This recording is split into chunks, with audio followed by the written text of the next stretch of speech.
Here we go. It's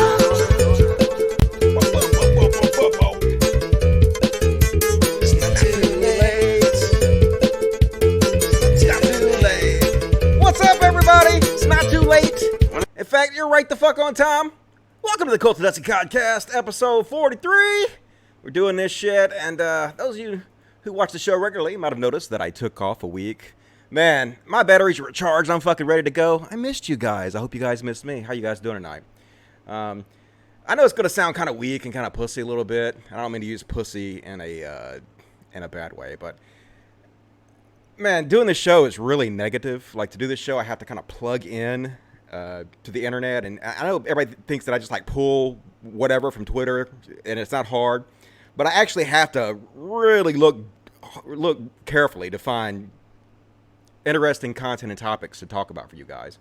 And so I kind of have to be plugged into the fucking internet, constantly searching. And when I do that, it's sort of fucking depressing, to be honest with you, man. You researching all day long all this bad shit people are doing, and it's just constant shit shows.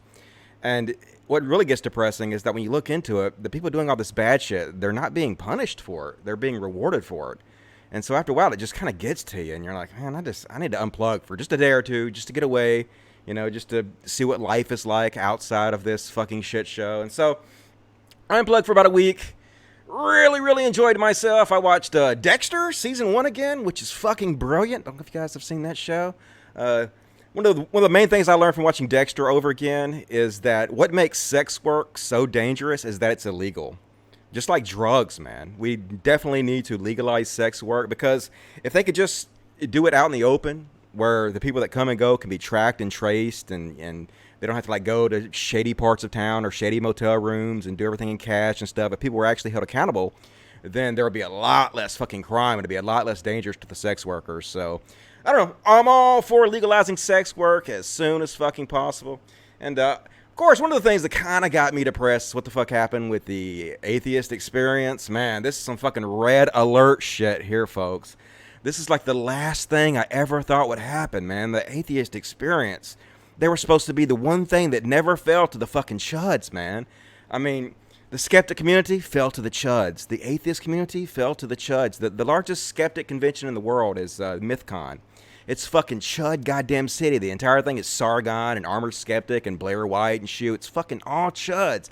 The last goddamn bastion of goodness we had in this fucking world, as far as atheism was concerned, was the Atheist fucking Experience, man. And Matt Dillaunty was supposed to be the goddamn chosen one. He was supposed to be the humanist leader that fucking led us to the goddamn promised land. And I don't know if you guys have heard what's fucking happened, but the chuds fucking took over the Atheist Experience. The chuds took over the ACA. So we're going to talk about that in a minute. Depressing as man, it's so depressing, folks. I'm just trying to keep my spirits up, not trying to let this get to me too much, and hopefully you guys won't either. I'm going to try to cover this as fairly as possible, and doing this live is really fucking difficult, so I'm going to skip some stuff, but I'm going to do the best I can. But first up, obviously, I'm going to talk about patreon.com.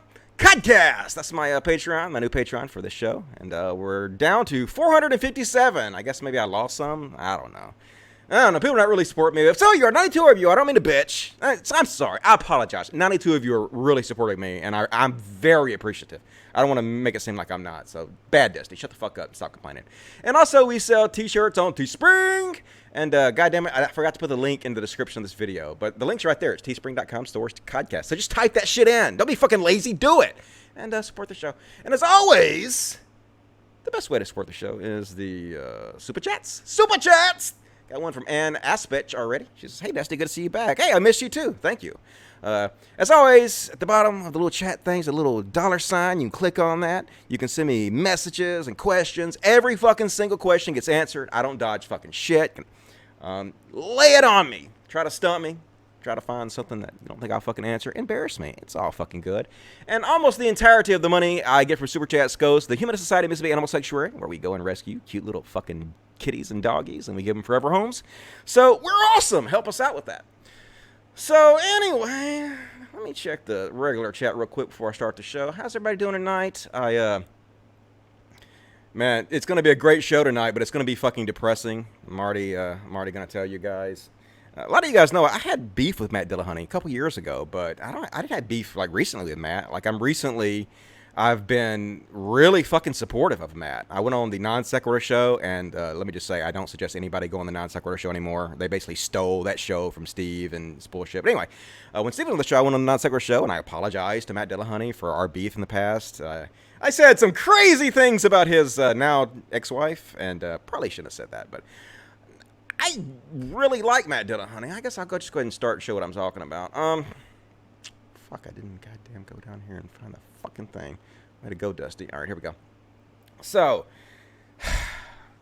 for those of you who don't know, most of the old schoolers on the Atheist Experience and the ACA, which is the Atheist Community of Austin, which is probably, I'll go ahead and show you. It's probably the most famous atheist community in the world right now. After I guess it's the American Atheist Association, whichever it was, where, what the fuck that guy's name was, David Silverman, who got booted out for sexual harassment and shit, and another one bites the dust, and now the ACA was like the last bastion, man. It's like a really cool atheism and humanist organization, and they go around and they, make atheists look good for the most part, and they do good things in the name of humanism, and it was beautiful, and Matt Dillaunty was the leader of this thing, and it was, it was great, and they had some fucking terrific people, some salt-of-the-earth people. It wasn't just Matt Dillaunty. Matt Dillaunty is the president, but there were people around long before Matt Dillaunty, people that had been there a decade or more, and people who were really the backbone of the show. People like Tracy Harris. Remember Tracy Harris? Well, Tracy Harris, she has resigned from the show because she is disgusted with what Matt Dillaunty has done and what the show has become. So, Tracy Harris, you guys love her. She was one of the main hosts on the show. Gone. Next up, how about Jen Peoples? Remember Jen Peoples? Another one of the main hosts of the show. Another also host on the Atheist Experience channel for the Godless Bitches. Resigned because she's disgusted with what it's become and the lies and bullying of Matt Dillaunty. She gone. Claire Woyler, who I think that's pronouncing her name right. I'm sorry if I'm mispronouncing that, but she was sometimes host, but she was like being groomed to be the vice president under Matt Dillaunty. She'd been around for a fucking decade. Like one of the main fucking iconic women of the ACA that had been around for fucking ever and helped make it become what it is, resigned. And I'm going to read you exactly, all these people are on public now. This is the reason I'm covering this, is because recently every one of these people just about has gone public explaining exactly why they resigned and exactly what happened behind the scenes. And it's because the fucking chuds took over and Matt Dillaunty just fucking helped it. He didn't just sit idly by and let it happen. He fucking helped it happen. He lied, he bullied, and he fucking helped these chuds to goddamn take over. Fuck you, Matt. Anyway, so yeah, she's gone. And guys, remember this cool dude, John, I think it's Iacaletti. I think I pronounced his name right. Sometimes host, but he was the longtime treasurer. Like every member paid dues to him. Like he was in charge of everything. All the finances pretty much went through him. This was the guy fucking in charge, of the money, right? Gone, resigned because he was disgusted with what it becomes. We're going to go into more of his story a little bit later. He basically is a witness to how the Matt Dillaunty and his buddies and the Rationality Rules fanboys, they basically lied in order to take over the board of directors of the ACA, which we're going to go into in a minute.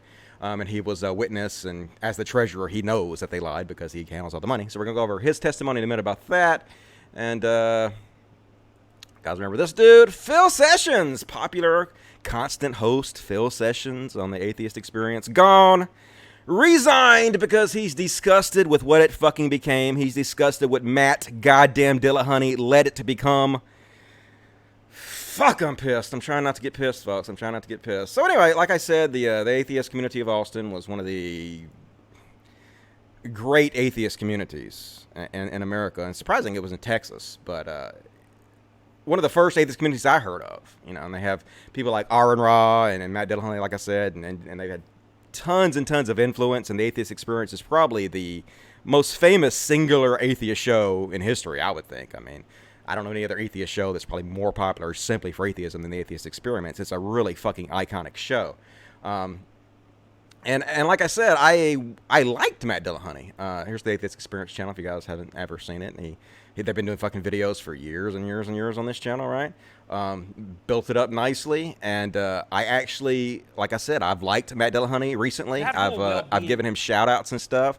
I've apologized for our public beef, and I've said even though he didn't accept my apology, he doesn't have to, because just because you apologize to somebody doesn't mean they owe you an acceptance of your apology. No, it doesn't mean that. And despite the fact that he didn't accept my apology and he still didn't like me, I was still supporting him and telling people, yeah, this guy is a good representative for humanism and a champion for atheism. And I was really impressed because he fucking destroyed Jordan Peterson in this debate. And love to see that shit. That was fucking awesome. So I was like kind of a Matt Dillaunty fanboy until all this shit went down, despite our past beefs and whatnot.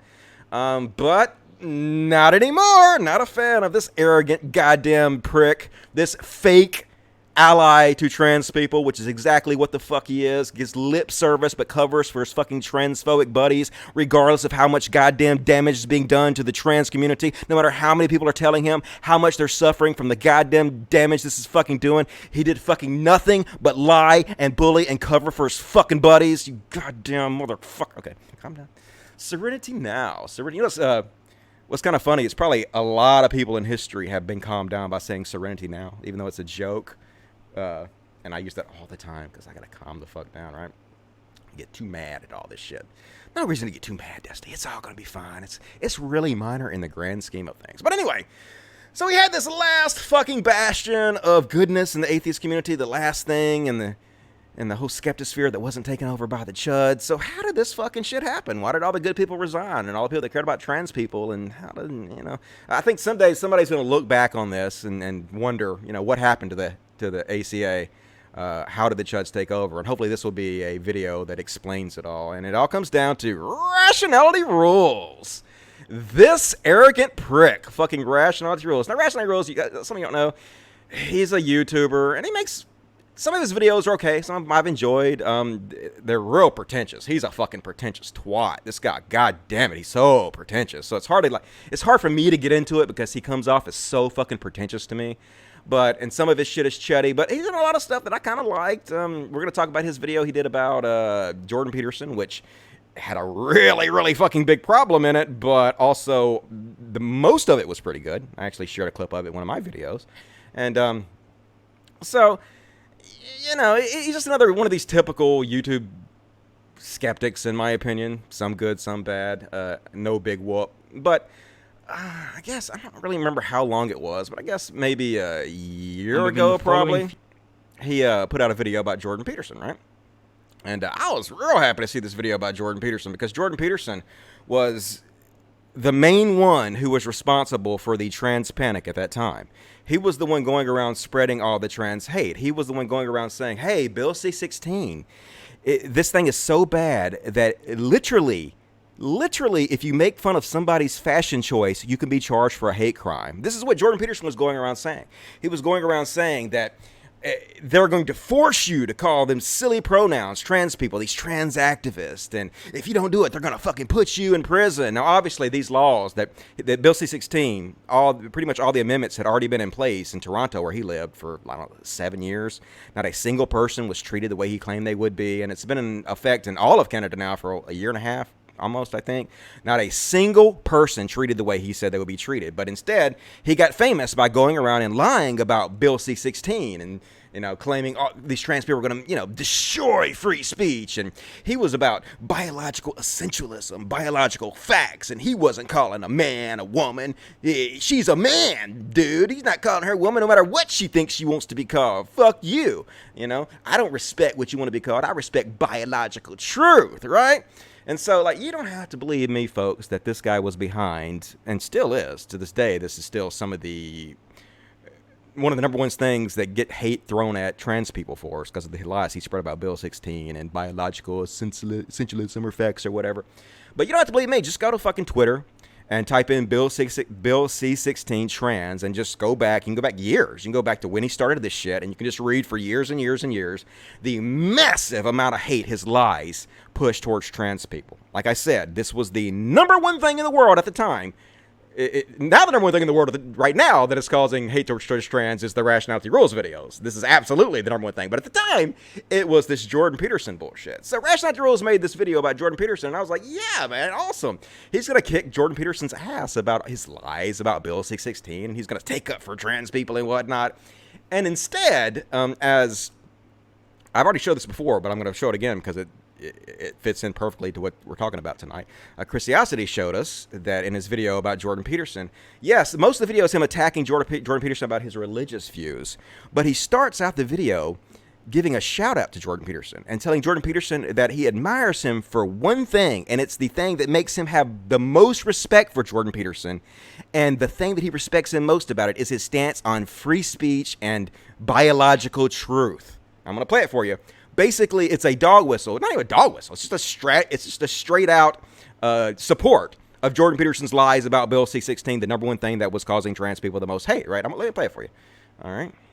Shapiro. In both cases, he's specifically arguing against their religious ideas, and he takes time before he starts in on those arguments to talk about his regard for them in general. And while we watch, focus on what it is he says he likes about them and the specific examples he chooses to show his reasons for believing them worthy of that regard. We'll start with Peterson.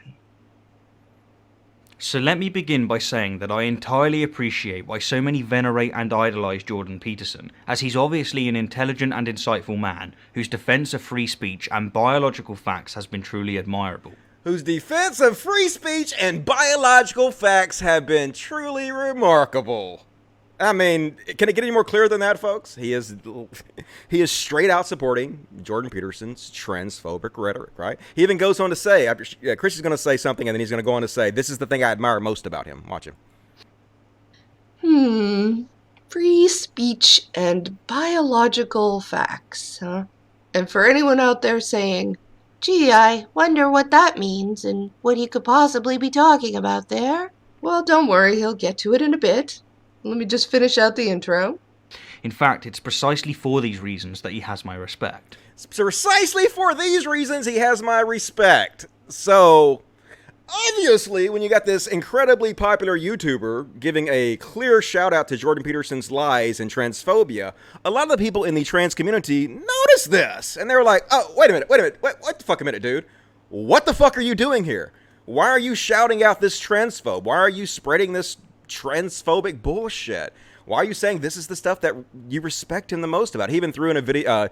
He even threw in an Apache helicopter joke in this video. You know that popular, I identify as an Apache helicopter. It's the dumbest fucking joke every goddamn transphobe tells. That was even in this video. So obviously some trans people's noticed, and not just trans people, trans allies noticed, and they were like, they called him out for it. What the fuck are you doing this, dude?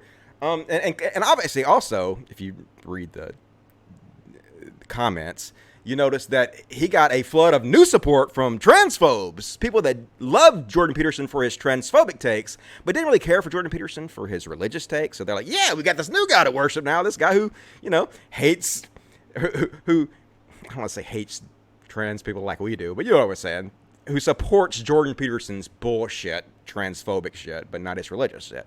So this was the first, this may have happened before this, but this is the first I noticed that his community started getting swelled a little bit with these transphobes. But it didn't matter. Trans people complained about this video. This is the first video I saw. He may have done more videos that were transphobic, but this is the first one I noticed. They complained about it, but of course, trans people and their allies, we don't have the numbers. The chuds have all the fucking numbers in this community. They always have. That's how they took over the ACA. And so it was swept under the rug. As far as I know, he never even commented on this or disavowed this or anything. This is still his position as far as I know, right? So anyway, got swept under the rug. Nobody said shit about it. So then a little bit later, he made another video where he is tackling Ben Shapiro, which is good. Fuck Ben Shapiro, right? Great. I love the fact that he's tackling Ben Shapiro, and he did a pretty good job in this video, Ben Shapiro. But of course, just like Jordan Peterson, before he starts attacking Ben Shapiro, he says, hey, but there's one thing I agree with Ben Shapiro on. And guess what it is? It's all the fucking incredibly transphobic rhetoric Ben Shapiro says.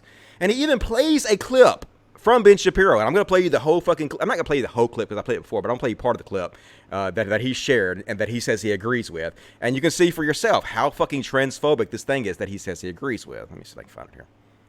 So, again, we see that in this case as well, Woodford specifically chooses an example. He wrote some fantastic one. I'm sure you'll agree with me when I... Ever never gets old. Never, She's ever, talking about the ever, Apache helicopter ever, joke no matter that he how many told. times, never. It's so funny, Ever, transphobe. ever. I identify as attack helicopter. So funny. All of your Never. NPCs for saying So the in exact same case thing over and anyone over is again. thinking that, well, that was a year ago, let's move on to his video about Shapiro. Love him or loathe him, I'm sure you'll agree with me when I say that Ben Shapiro is one of the greatest debaters around. He's intelligent, quick-witted, excellent at avoiding distractions, is amply armed with references, and, of course, he wields some fantastic one-liners. When you make a substance illegal, the people who are criminals were criminals before and they're criminals after. Al Capone was not going to turn into a banker after Prohibition ended. Let me ask you this. Okay, I won't ask you how old. I will ask you how old you are, okay? Because you're young enough that it's probably not insulting to ask you. So. I'm 22, so I'm probably young and naive, right? No. Why aren't you 60? Why aren't you 60? And yet, despite Ben's prowess, I disagree with him on almost every major issue. Sure, I'm with him when he's dispensing unrehearsed emotional college students who embody the regressive left. I'm not denying your humanity if you're a transgender person. I am saying... See, so he's saying, sure, I'm with him when he's whooping the shit out of these social justice warriors, and he gives a clip to show where he's with Ben Shapiro at, right? And so let's just play this clip of Ben Shapiro that he just said he agreed with, and let's see, is this clip transphobic in any way? Projecting as regressive. So, how do you say that some people don't have privilege when you basically just said that trans people aren't valid? They're not a thing. They're just girls pretending to be boys or boys pretending to be girls. Okay. Like, okay. Oh, someone's excited. Okay. It's biological, but gender is a completely different thing. No, gender is not disconnected from sex. So. It's not completely disconnected, but it's still a cultural thing. It's still from society. Okay. No, it is not in the mind. Okay, you're not a man if you think you're a man. And I didn't say pretending, or if I did, I shouldn't have said pretending. Let me amend. You said playing. Okay, I said a boy who thinks he's a girl. That's the usual phraseology I use. Not playing. I usually say a boy who thinks he's a girl or a girl who thinks he's a boy, which is technically what we're talking about here.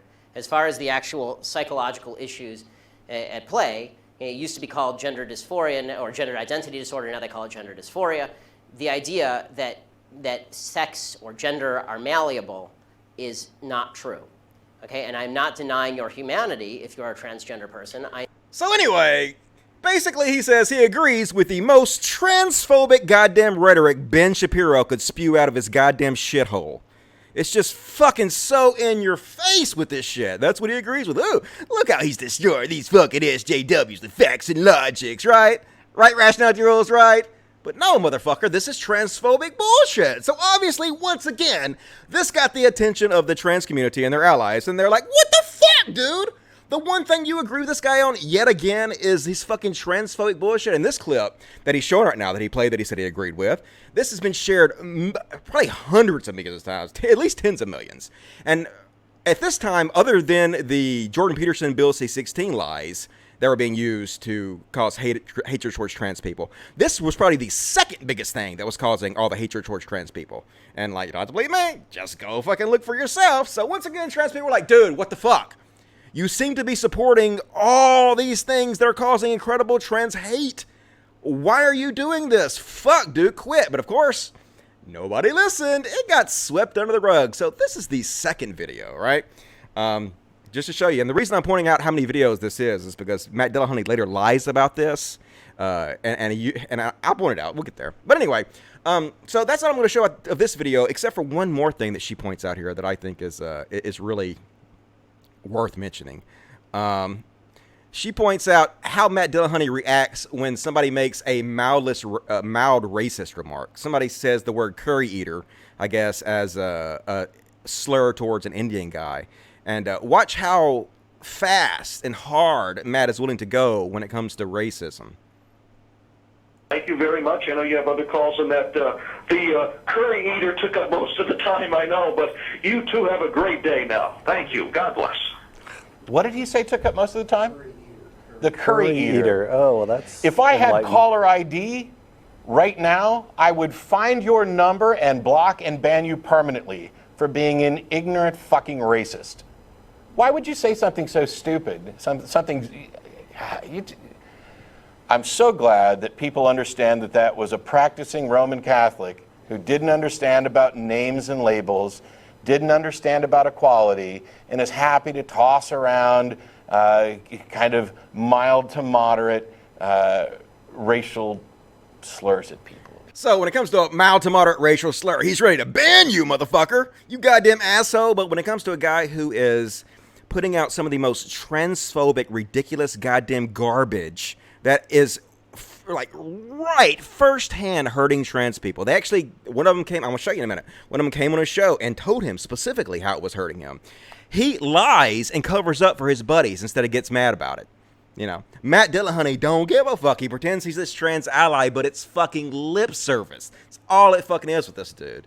So anyway, so that's 2 videos, right? So at this point, the trans community is pretty fed up with Stephen Woodward, Rationality Rules, because he appears to be supporting the most foul, transphobic bullshit on the goddamn internet. So then, what does he do? He releases this fucking video. He's changed the title of this video right now. But basically, this video, he starts off with goddamn Piers Morgan, the right-wing chud Piers Morgan, of course, to bolster his claim that women's sports are in danger because of trans. And the whole point of this video is to fucking scare you into believing women's sports, which is one of America's favorite pastimes, is beloved, is in danger of being destroyed forever by trans women. Now, if that's not fucking transphobia, I don't know what the fuck is, folks. Transphobia is when you spread fear based on things that are not facts, right? There's absolutely no fucking imminent danger of women's sports being destroyed by transgender people. In fact, there are 0 transgender women who have overall world records in any sport, period. Not a single overall world record in any sport. Not a single Olympic medal in any fucking sport, except for unless you include Caitlyn Jenner when she was Bruce Jenner. Other than that, no trans competitor has ever. I'm not even sure that a trans competitor has ever even competed in the Olympics, much less won a gold medal. So, if you look at the record, the sports record, the competition record, trans women are getting destroyed by cis women in every metric, right? Trans women are incredibly underrepresented across the board in sports. There's absolutely no imminent danger whatsoever trans women are ever gonna fucking harm women's sports, what the fuck soever. So instead of providing any of this information to anybody, he starts it out with, like I said, this dude, and then he builds this fucking boogeyman where he puts these 3 different trans women up there, and he doesn't give context. Like this woman, this is Laurel Hubbard, who didn't even qualify in her last meet, and who literally lifts 100 pounds less than the cis woman competitor who is the champion of what she does. So this person is in no way close to being a dominant champion in her field. Rationality Rules doesn't mention this, doesn't say anything about it. He just puts her up there because, ooh, look, she looks mannish and she's scary. And she won like a 35 and over seniors league one time. And then he posts this woman, ooh, another woman who won a 35 and over seniors league who's nowhere near as fast as the top competing cis women. And so anyway, he basically just builds this boogie woman, I guess I'll call it. And it's clear, it's just trans propaganda. It's just fucking trans propaganda. And instead of showing, like, he claims this is all going to be about the science and everything, and he gets the science fucking wrong repeatedly. And also, as I pointed out in my other videos, there's this one particular study that was done by these sports medicine professionals, and it's a shitty study because it doesn't really go into much detail, and it doesn't say much, and it's not very conclusive, and it's not great, but it is the best study out there that they've done so far as I could find and anybody else could find. But for some reason, Rationality Rules decided, he looked at it, he said he looked at it, I guess, in a video after this, and I guess he decided that it wasn't, he didn't have to share that with the audience. He didn't even have to mention to the audience that existed, because that study, in my opinion, the reason he didn't do it is because the study specifically says there's no evidence that trans women have an advantage. But he says he didn't do it because he didn't think the audience needed to know about that. So instead of showing that, he shows Joe Rogan clips where Joe Rogan straight out calls trans women men. Have to draw the line somewhere. There's no even playing field. There's nothing you do about that. But one thing we can do is we can keep women from getting beaten up by men. Anyhow. So anyway, yet another incredibly fucking transphobic video whose entire point is to stoke fear against trans people at a time where trans hate is greater than they've probably ever seen it.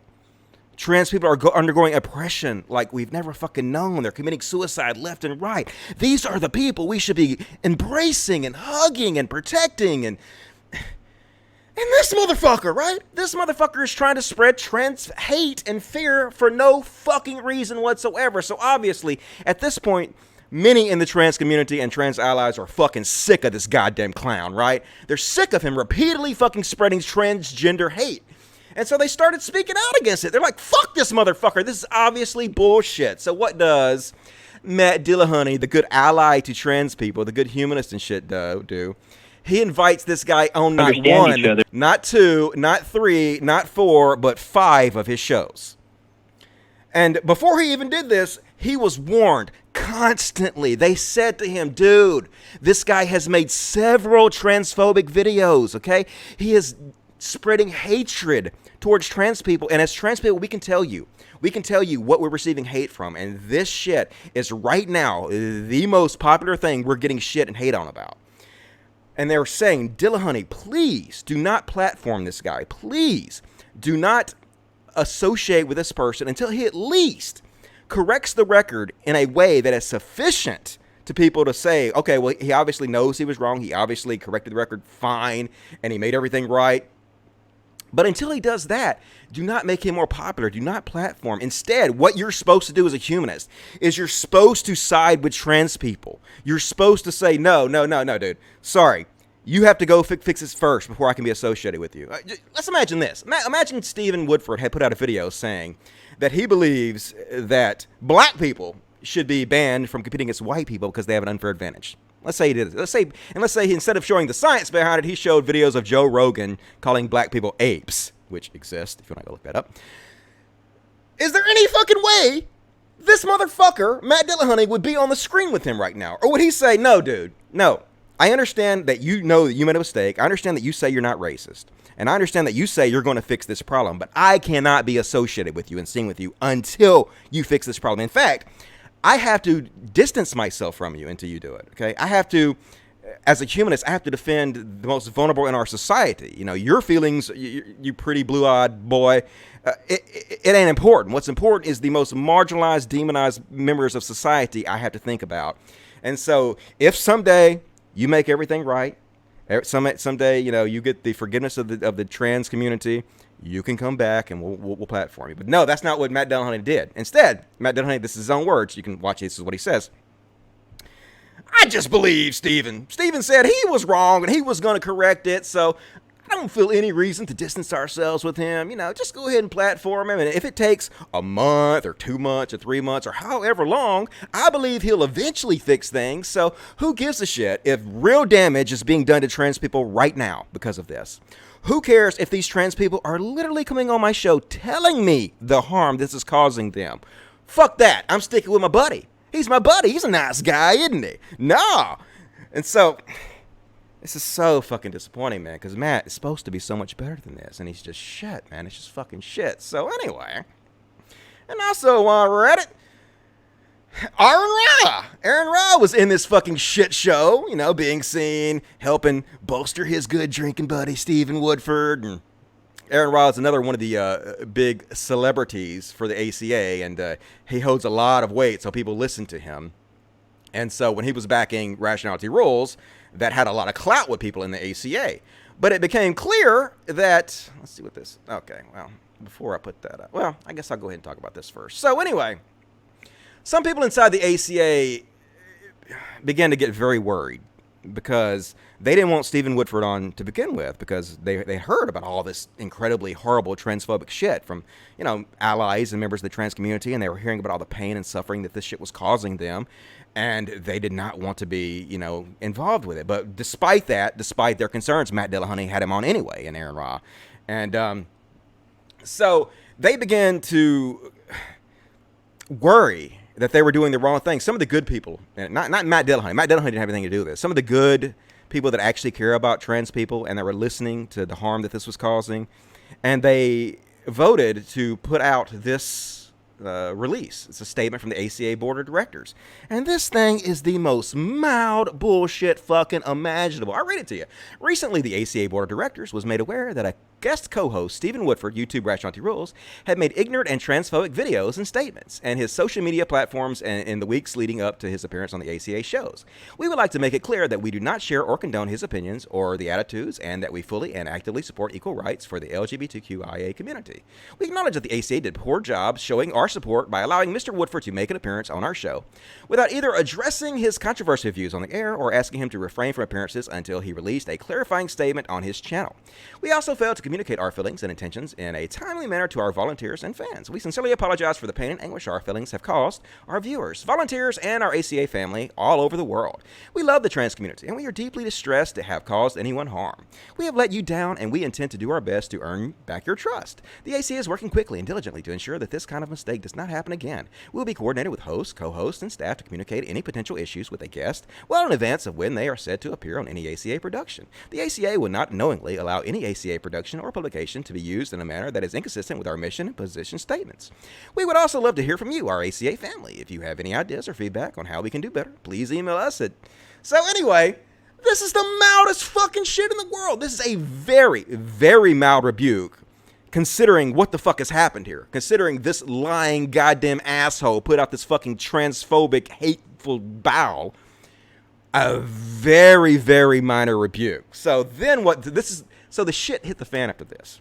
And I'm going to get into this in a minute, but I'm telling you folks, the chuds from Rationality Rules fanboy crew, they had a witch hunt, and they literally voted everybody off the board on the ACA who said they stood by this. This incredibly fair statement, this incredibly mild statement. They voted anyone off who said they agree with. This is what the chuds did. They took over the ACA and they punished people for standing by this incredibly mild thing right here. I'm going to show you. Don't believe me. It's coming up, folks. We're going to see it. But I just want to let you know about that. So anyway. So, yeah. So then people like R and Ra are going public and shitting on the ACA for putting out this very mild statement and defending Rationality Rules when it is clear that Aaron Ra had no fucking idea what any of this thing is about. See, Aaron Ra, where the fuck you say his name? I kind of like him, but I'm really disappointed in what he's done here. He claims to be an ally to trans, but he did not even bother to research or look into this at all. He thinks this situation is about homophobia. He knows so little about this situation. He's listened so little to the complaints. He's done so little research that he thinks that Stephen Woodford is being bitched at because he was homophobic. He obviously hadn't even bothered to watch the original video or the other original videos or educate himself in any way in this matter, and yet he is still in public shitting on the ACA and the fine, good-hearted people at the ACA who put out that mild statement, and he is taking the back of Rationality Rules. And listen to him. I'm going to let you listen to him, where he says he thinks this is about homophobia because he has no idea what the fuck's going on. Himself. God damn it. At the start. Within this video, homophobic. Yeah, there he goes. Rationality Rules had pointed out that the ACA could have dealt with his position a little bit more, what is the word, with a bit more détente than they did. You know, essentially calling him out as I don't remember what the homophobic, if that, maybe that was the term, I'm not sure. So clearly, he has no clue what the fuck is going on. Aaron, why are you out there in goddamn public defending this goddamn motherfucker who put out this incredibly horrible transphobic video? Not the first time, I'd imagine, when you clearly don't have any fucking idea what you're talking about, dude. This is just bullshit, man. This is all so fucking frustrating. And this is the motherfucker that stole this show. He stole the Non Sequitur show from Steve McRae, by the way. Total fucking crook, this goddamn guy. If you go on Non Sequitur show, shame on you. Nobody should go on this fucking show. You have no morals and no integrity if you go on this show. Aaron Ra. So anyway, I'm fucking frustrated, folks, with this bullshit. I don't know if you can goddamn tell. So anyway. So Tracy Harris, you guys know who Tracy Harris is? Let me just remind you of who the fuck Tracy Harris is. Tracy Harris is a wonderful fucking person. Longtime co-host of the show, amazing humanist woman, just one of the iconic women who made the Atheist Experience what it was. So she found out about this Stephen Woodford controversy. So she's like, okay, well, I'll try to help Stephen Woodford fix this problem. So I'll read you exactly what she said. With ACA's approval, I contacted an activist. Basically, it contacted a transgender activist, and what she wanted to do was she wanted to have Stephen Woodford have this trans activist like on his show and go through the video and point out the problems with it, and and get a trans side, they get the trans side of it, right? Get an alternative perspective. And she found someone who was up to the task and who was willing to do it and who was qualified to do it. So with ACA's approval, I contacted an activist. In good faith, I attempted to assist ACA, Woodford, and the trans community. I stress the correction must demonstrate a clear understanding of the original problems for it to be meaningful and acceptable. After meeting with the activist, Woodford handled the correction himself. So he basically just ignored it. He's like, nah. And if you actually go look at his final apology videos, instead of like contacting any of the scientists who've done any of the studies, instead of having anybody who fucking knew what the fuck they were talking about, who had any expertise in this in any way, he basically decided to go with a guy named Noel Plum, who agreed with him from the very beginning about this whole thing, and who was one of the main ones who was out there attacking Stephen Woodford's enemies. So basically he shit the bed. He didn't care. He just wanted to double down on the fact that he was right from the very beginning, and that's what he did. And we'll get into that in a minute. We'll get into his apology video in a minute. But anyway, after it was released, I observed updates to be irrelevant facts. I observed updates to irrelevant facts, with the original anti-trans theme still intact. Those in the atheist community who supported Woodford by saying a correction was forthcoming have been silent, or worse, now argue that simply reissuing the original anti-trans content under the label correction is a demonstration of the lesson learned. Meanwhile, ACA social media spaces begin pervasively echoing the same anti-trans calls for segregation and misgendering. Okay, we're going to go over this in a minute. But what happened is... So... the ACA got flooded with all these transphobes because all these transphobes are now Stephen Woodford's new fucking fans for obvious reasons. And surprise, surprise, transphobes and racists are oftentimes the very same people, right? And so these racist transphobes started flooding the ACA boards and whatnot, and the moderators were trying to do their job regularly and ban these people. But they were told to ban the racist, but not the transphobes. They were told to let the transphobia go on. And eventually, all these moderators resigned, and they said why they were. I'm going to read you in a minute. You don't have to believe me. I'm going to read you what they said. This is what happened. But anyway, so Rationality Rules basically put out an apology video eventually, but it was basically just doubling down on the same shit. And the first video, he was like, so fucking cringe. He's like, I looked it up, man. I researched it. And the number one thing that's important in sports is red blood count. Red blood count is the main fucking thing. And the fact that trans women have such a higher level of red blood count than cis women is why they have such an advantage. And this is the main thing that gives them their advantage, man. And so it turns out that trans women had roughly about the same red blood count as cis women. He didn't even bother to look or research or know what the fuck he was talking about anyway before he put out his trans propaganda. So then he fucking doubles down in this new video and says, oh, I was wrong about saying that was the main thing. Now it's all about twitch muscles. Twitch muscles are where it's really at. I would maybe be wrong about that one little fact, but trans women are still a danger to society. And as his, and he can say all he wants. I think he even said in this, I'm not saying trans women should be banned from women's sports, but he literally, in the apology video that we're supposed to accept, he says, you should go believe Noel Plum. Noel Plum has the best take on this. And Noel Plum's entire platform is explaining why trans women should be banned from competing with cis women.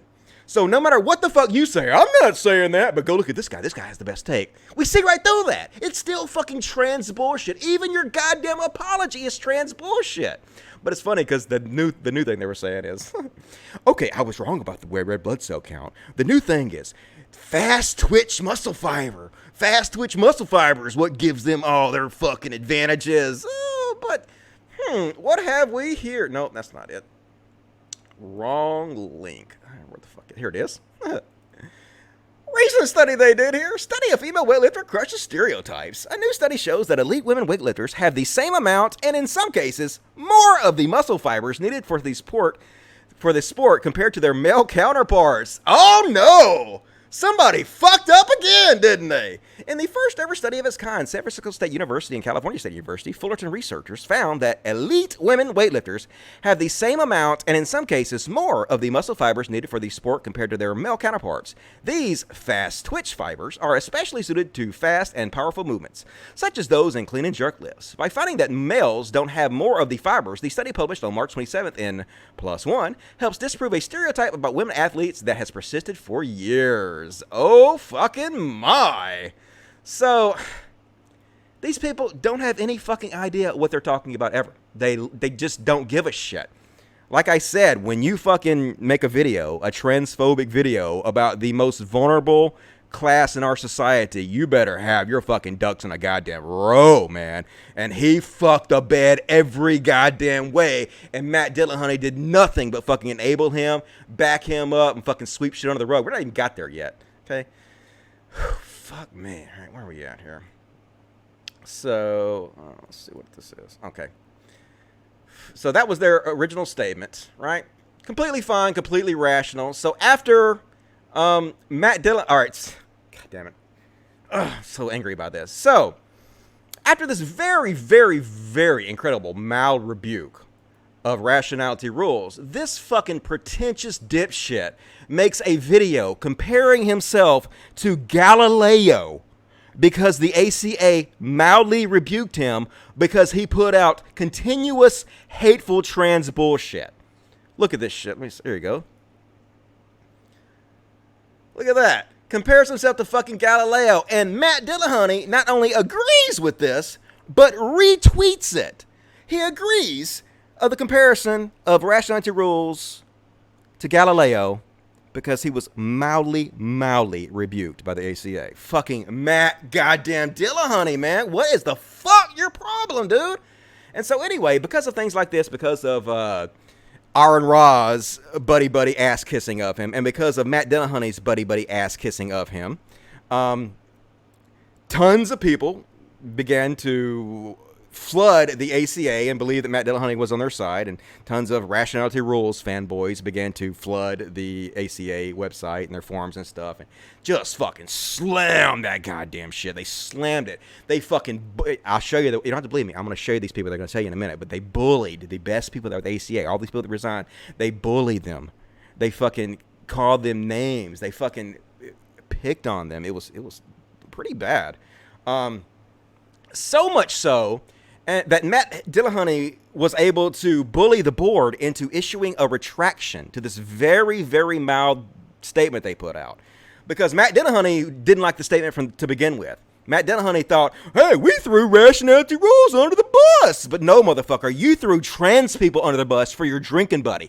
That's what happened. Fuck Rationality Rules. You would never have done this if it was a fucking racist or an anti-Semite. But when it comes to trans people, you let the mask slip, dude. You're a fake ally. You don't really give a shit. So anyway, Matt Dillaunty bullied the fucking ACA into releasing a statement where they basically took this statement back and they apologized to Rationality Rules.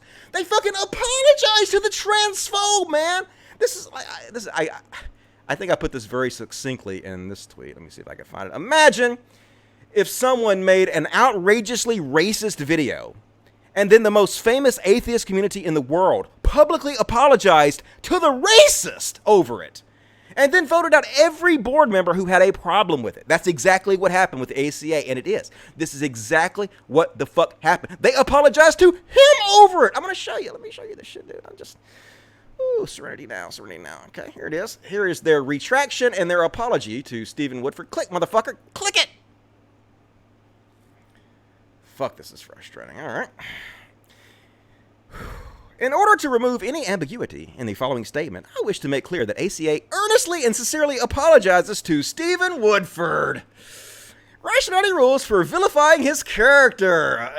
And insinuating that he is opposed to the LGBTQIA community. The board of directors has officially retracted our original statement. And then they just go into more ass-kissing and bullshit. And oh, man, so fucking frustrating. And so the reason they gave, and I'm going to show you, Matt Dillaunty is going to tell you himself from his own lips why they rescinded the first very mild rebuke of him, and they put this statement out, is because he said there were factual errors in their original statement, and so they had to apologize for the factual errors, and they had to issue this apology. But this is all bullshit. There weren't factual errors in the original thing. Matt Dillaunty lied. He lied and made up that there were factual errors in the original in order to bully the board into issuing this apology to his buddy, Stephen Woodford. And let me show you. The reason he gives that they had to retract this, he says, is because the original statement said that Stephen Woodford put out videos with an S on the end of it. And that made it incorrect. It was an incorrect false statement because he didn't put out videos that were transphobic. He just put out one video. So that's why we had to retract the whole thing and apologize to him. But I just showed you. It wasn't just one video. It was videos. It was multiple videos. And Matt Dillaunty, I mean, he says at the beginning of this video that he made a video addressing this entire subject. Let me see right here. And he says at the beginning of the video that he knew exactly what was going on. He knew all about the controversy. So if he knew all about the controversy, and he actually researched this, then he knew it was multiple videos. So one of two things is going on here. Either he's lying, he lied for his buddy, or he did absolutely no fucking research because he didn't give a shit. And then based on his ignorance, he lied for his buddy. So let me just show you right here. I think it's, let's say, about 10 and a half minutes where... So this transgender person calls in and is explaining to Matt Dillaunty exactly how hurt she was by everything they did. And Matt Dillaunty in this thing is just basically taking up for his transphobic buddy, Rationality Rules, and trying, hey, well, he's not transphobic. He's a good guy. He's going to apologize. And the ACA made a mistake by calling him out. We threw him under the bus. Why we do that? It's hard to watch. It's hard to watch this fucking scummy motherfucker abandon the trans people who are still, at the moment he made this, being hurt by this fucking transphobic bullshit that Stephen put out, and instead take up for his fucking drinking buddy, right? So anyhow, let me show you this trans woman. Ask him directly, what was it about the original statement that made you rescind it? Because he was led to leave here with the opinion that everything was okay, because this has been discussed ad nauseum. And the second he landed, he finds out that not only is it evidently not okay, but he's been denounced. What was factually wrong in the statement released by the ACA Board of Directors? See, I don't have the statement in front of me. But there was a plural suggesting that he had released multiple videos that were transphobic, which isn't. It says. So anyway, that's his excuse. Oh, we had to rescind it. I bullied everybody into rescinding this thing because it was factually inaccurate. We put an S on the word videos, and so we had to apologize. We had to apologize to my buddy Stephen for it, but nope, you lying motherfucker. They all told you, man. They told you it was multiple videos. What the fuck are you talking about? They've been talking about this shit ever since he did it. Ever since he fucking did it with the first Jordan Peterson video, then again when he did it with the Ben Shapiro video, and then this video. So what is it, Matt? Are you a fucking liar, or do you not even care enough about any of this shit to do even the basic amount of research to know what the fuck you're talking about? Is that how little you care for the trans community? Answer, fucking yes. We're gonna see it. Man, we're just getting started with this too, man. This shit's getting worse. Oh, god damn it, Matt Dillaunty. What in the fuck, dude? Anyway, so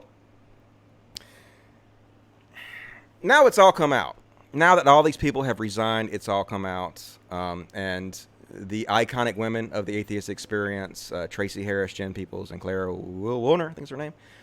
They went recently on, I think this is Kevin Logan. They went on his stream. How the fuck on this thing? God damn it. They went on Kevin Logan's stream, and they basically just explained, in their own words, exactly what the fuck happened. And so this is the part of the story I haven't told yet. So they had a board of directors vote, where they're voting for the different board of directors and shit. So because of Aaron Ra's buddy with Rationality Rules and Matt Dillaunty's buddy with Rationality Rules, and them continuously taking up for him and shitting on the ACA and the fine people who dared put out the original statement, the voting got mobbed by Rationality Rules fanboys, and they voted off anybody who said they still supported this original statement. And not only that, I hope you guys go watch this for yourself. I hope you guys go watch, because it's long. I can't play the whole thing here, but they explain exactly what happened. It sounds like a fucking witch trial that happened there, folks. It sounds like a McCarthy trial. They basically, for 5 hours, questioned all these people. They berated them and asked them, do you still agree with the original statement? And anybody who dared say they still agree with the original statement was fucking voted out and replaced with Stephen Woodford's buddies, his drinking buddies. Now, this is so fucking frustrating. And so you hear this woman talk about it, and it's heartbreaking because apparently they showed up and they were taunted by these people. Apparently they'd already done some kind of straw poll. These assholes who showed up these transphobic assholes who showed up to take over the ACA. They taunted them, and they were like, well, we already know who's going to win. This is all a dog and pony show anyway. We already know you. Oh, you're gone. Every one of you're gone. All you people who spoke out against Stephen Woodford, you're fucking gone. We're getting rid of you people who have been there for 10 years. Literally. The people that built this community were removed because they didn't have a problem with this statement. That's what happened. Now, this doesn't fucking make you angry, folks. Like, I don't know what the fuck is. Now, you can say, you're blowing this out of proportion, Dusty. Is everybody who resigned blowing this out of proportion? Really? So I'm going to finish this up by reading you some of the statements, because many of the people who resigned, they wanted you to know exactly why they resigned. Matt Dillaunty was trying to act like, oh, this is just fucking business as usual. This happens. This is just normal attrition that happens with companies like this, with organizations like this. But they're like, no, motherfucker, that's abso-fucking-lutely not what happened. We resigned because you bullied us. We resigned because transphobe took over this goddamn community. And we resigned because you guys had like a witch fucking trial where you kicked everybody out for being fucking human beings who care about trans people and their rights. So let's read a little bit. I'm not going to read all of this shit, but let's read some of these comments from some of these people, because they're very, very eye-opening to what happened and how we ended up here. So here we go. So the first one is from Claire Warner. I guess that's the pronunciation name. She, like I said, was in line to be the vice president. She had been there a decade. She is one of the backbones of the ACA. She says, Matt Dillaunty has tried to downplay everyone leaving the ACA in the last few months as normal attrition. This is not true. Every single person left because they were tired of fighting key people at the ACA who were more concerned about Stephen Woodford and how upset his fan base was than how much harm had been done to quite possibly the most marginalized group of people. Putting aside right or wrong, the ACA has exactly zero responsibility in their bylaws to ensure that the YouTube personalities are recognized as vulnerable groups. They do have an obligation to operate without discrimination against people based on gender. Matt, who has decided that he can speak for all of us, has never asked any of us why we left. I did not leave because of the election. I left because of what the election represented. It was a part of the big picture that was painted. The people who wanted to be in power did not understand what it meant to be marginalized, nor did they care to learn about it. And they definitely didn't know about what to do to reduce harm and the work towards inclusivity. For them, language is a weapon to be used to win an argument. They don't understand that what they call free speech, logic, and being level-headed is actually a dog whistle for being able to inflict harm without accountability. Sensitivity and feelings carry no weight for them. These are emotional things which have been labeled as illogical. Matt is using language against those who have left the ACA in a very calculated way. He calls anything that puts the ACA in a bad light rumors, anything that the heretics claim to be true as conspiracy. Unfortunately, even though there have now been several people who have come forward to confirm that the mass exodus of people from the ACA was not coincidental and meaningless, they will find a way to think Matt is right. Now, that was Claire. And let's see, skip ahead there. I'll read you what Janet had to say. Janet Reyes, I pronounce that, former social media specialist, administrator. It is becoming... let's see, maybe I skipped over the beginning of that. There we go. What is currently happening at the ACA is a microcosm for the atheist movement as a whole. There are those who will say that atheism is a singular stance on one issue and not a movement. And while that's true, there is no denying that there are prominent atheists who play a large role in speaking out against religion. However, what has become painfully obvious is that there is a faction that is growing that seeks to alienate the marginalized. They say that they want to encourage growth through discourse by having difficult discussions, but what they really want to do is embolden oppressors and silence the most vulnerable. Those of us who volunteered did so because we believed in the cause of separation of church and state and providing a space for people to safely discuss the harms of religion. It is with great sadness that I state that the ACA is no longer safe for everyone. It has become infested with people who are unwilling to research and blind to the science, are embracing and abusing their privilege, and are holding on to antiquated bigotry. Therefore, it is no longer a place in which I want my name attached. I truly hope that the ACA turns things around, but their current trajectory lends me to no hope that this will happen. So my hope instead is with the vulnerable. May you find a safe refuge where you can be yourself, be appreciated, feel valued, and feel heard. We are not backing down from fighting for you. We just refuse to do it on their platform, on their terms, where bigotry is allowed to stand, but voices raised in support are silenced. We fight on. Man, don't these sound like really good, decent people? All these people that left. And here's the sad part.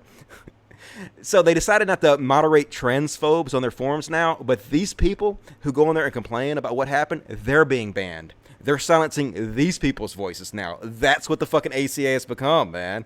Like, are you guys mad yet? Are you fucking mad yet?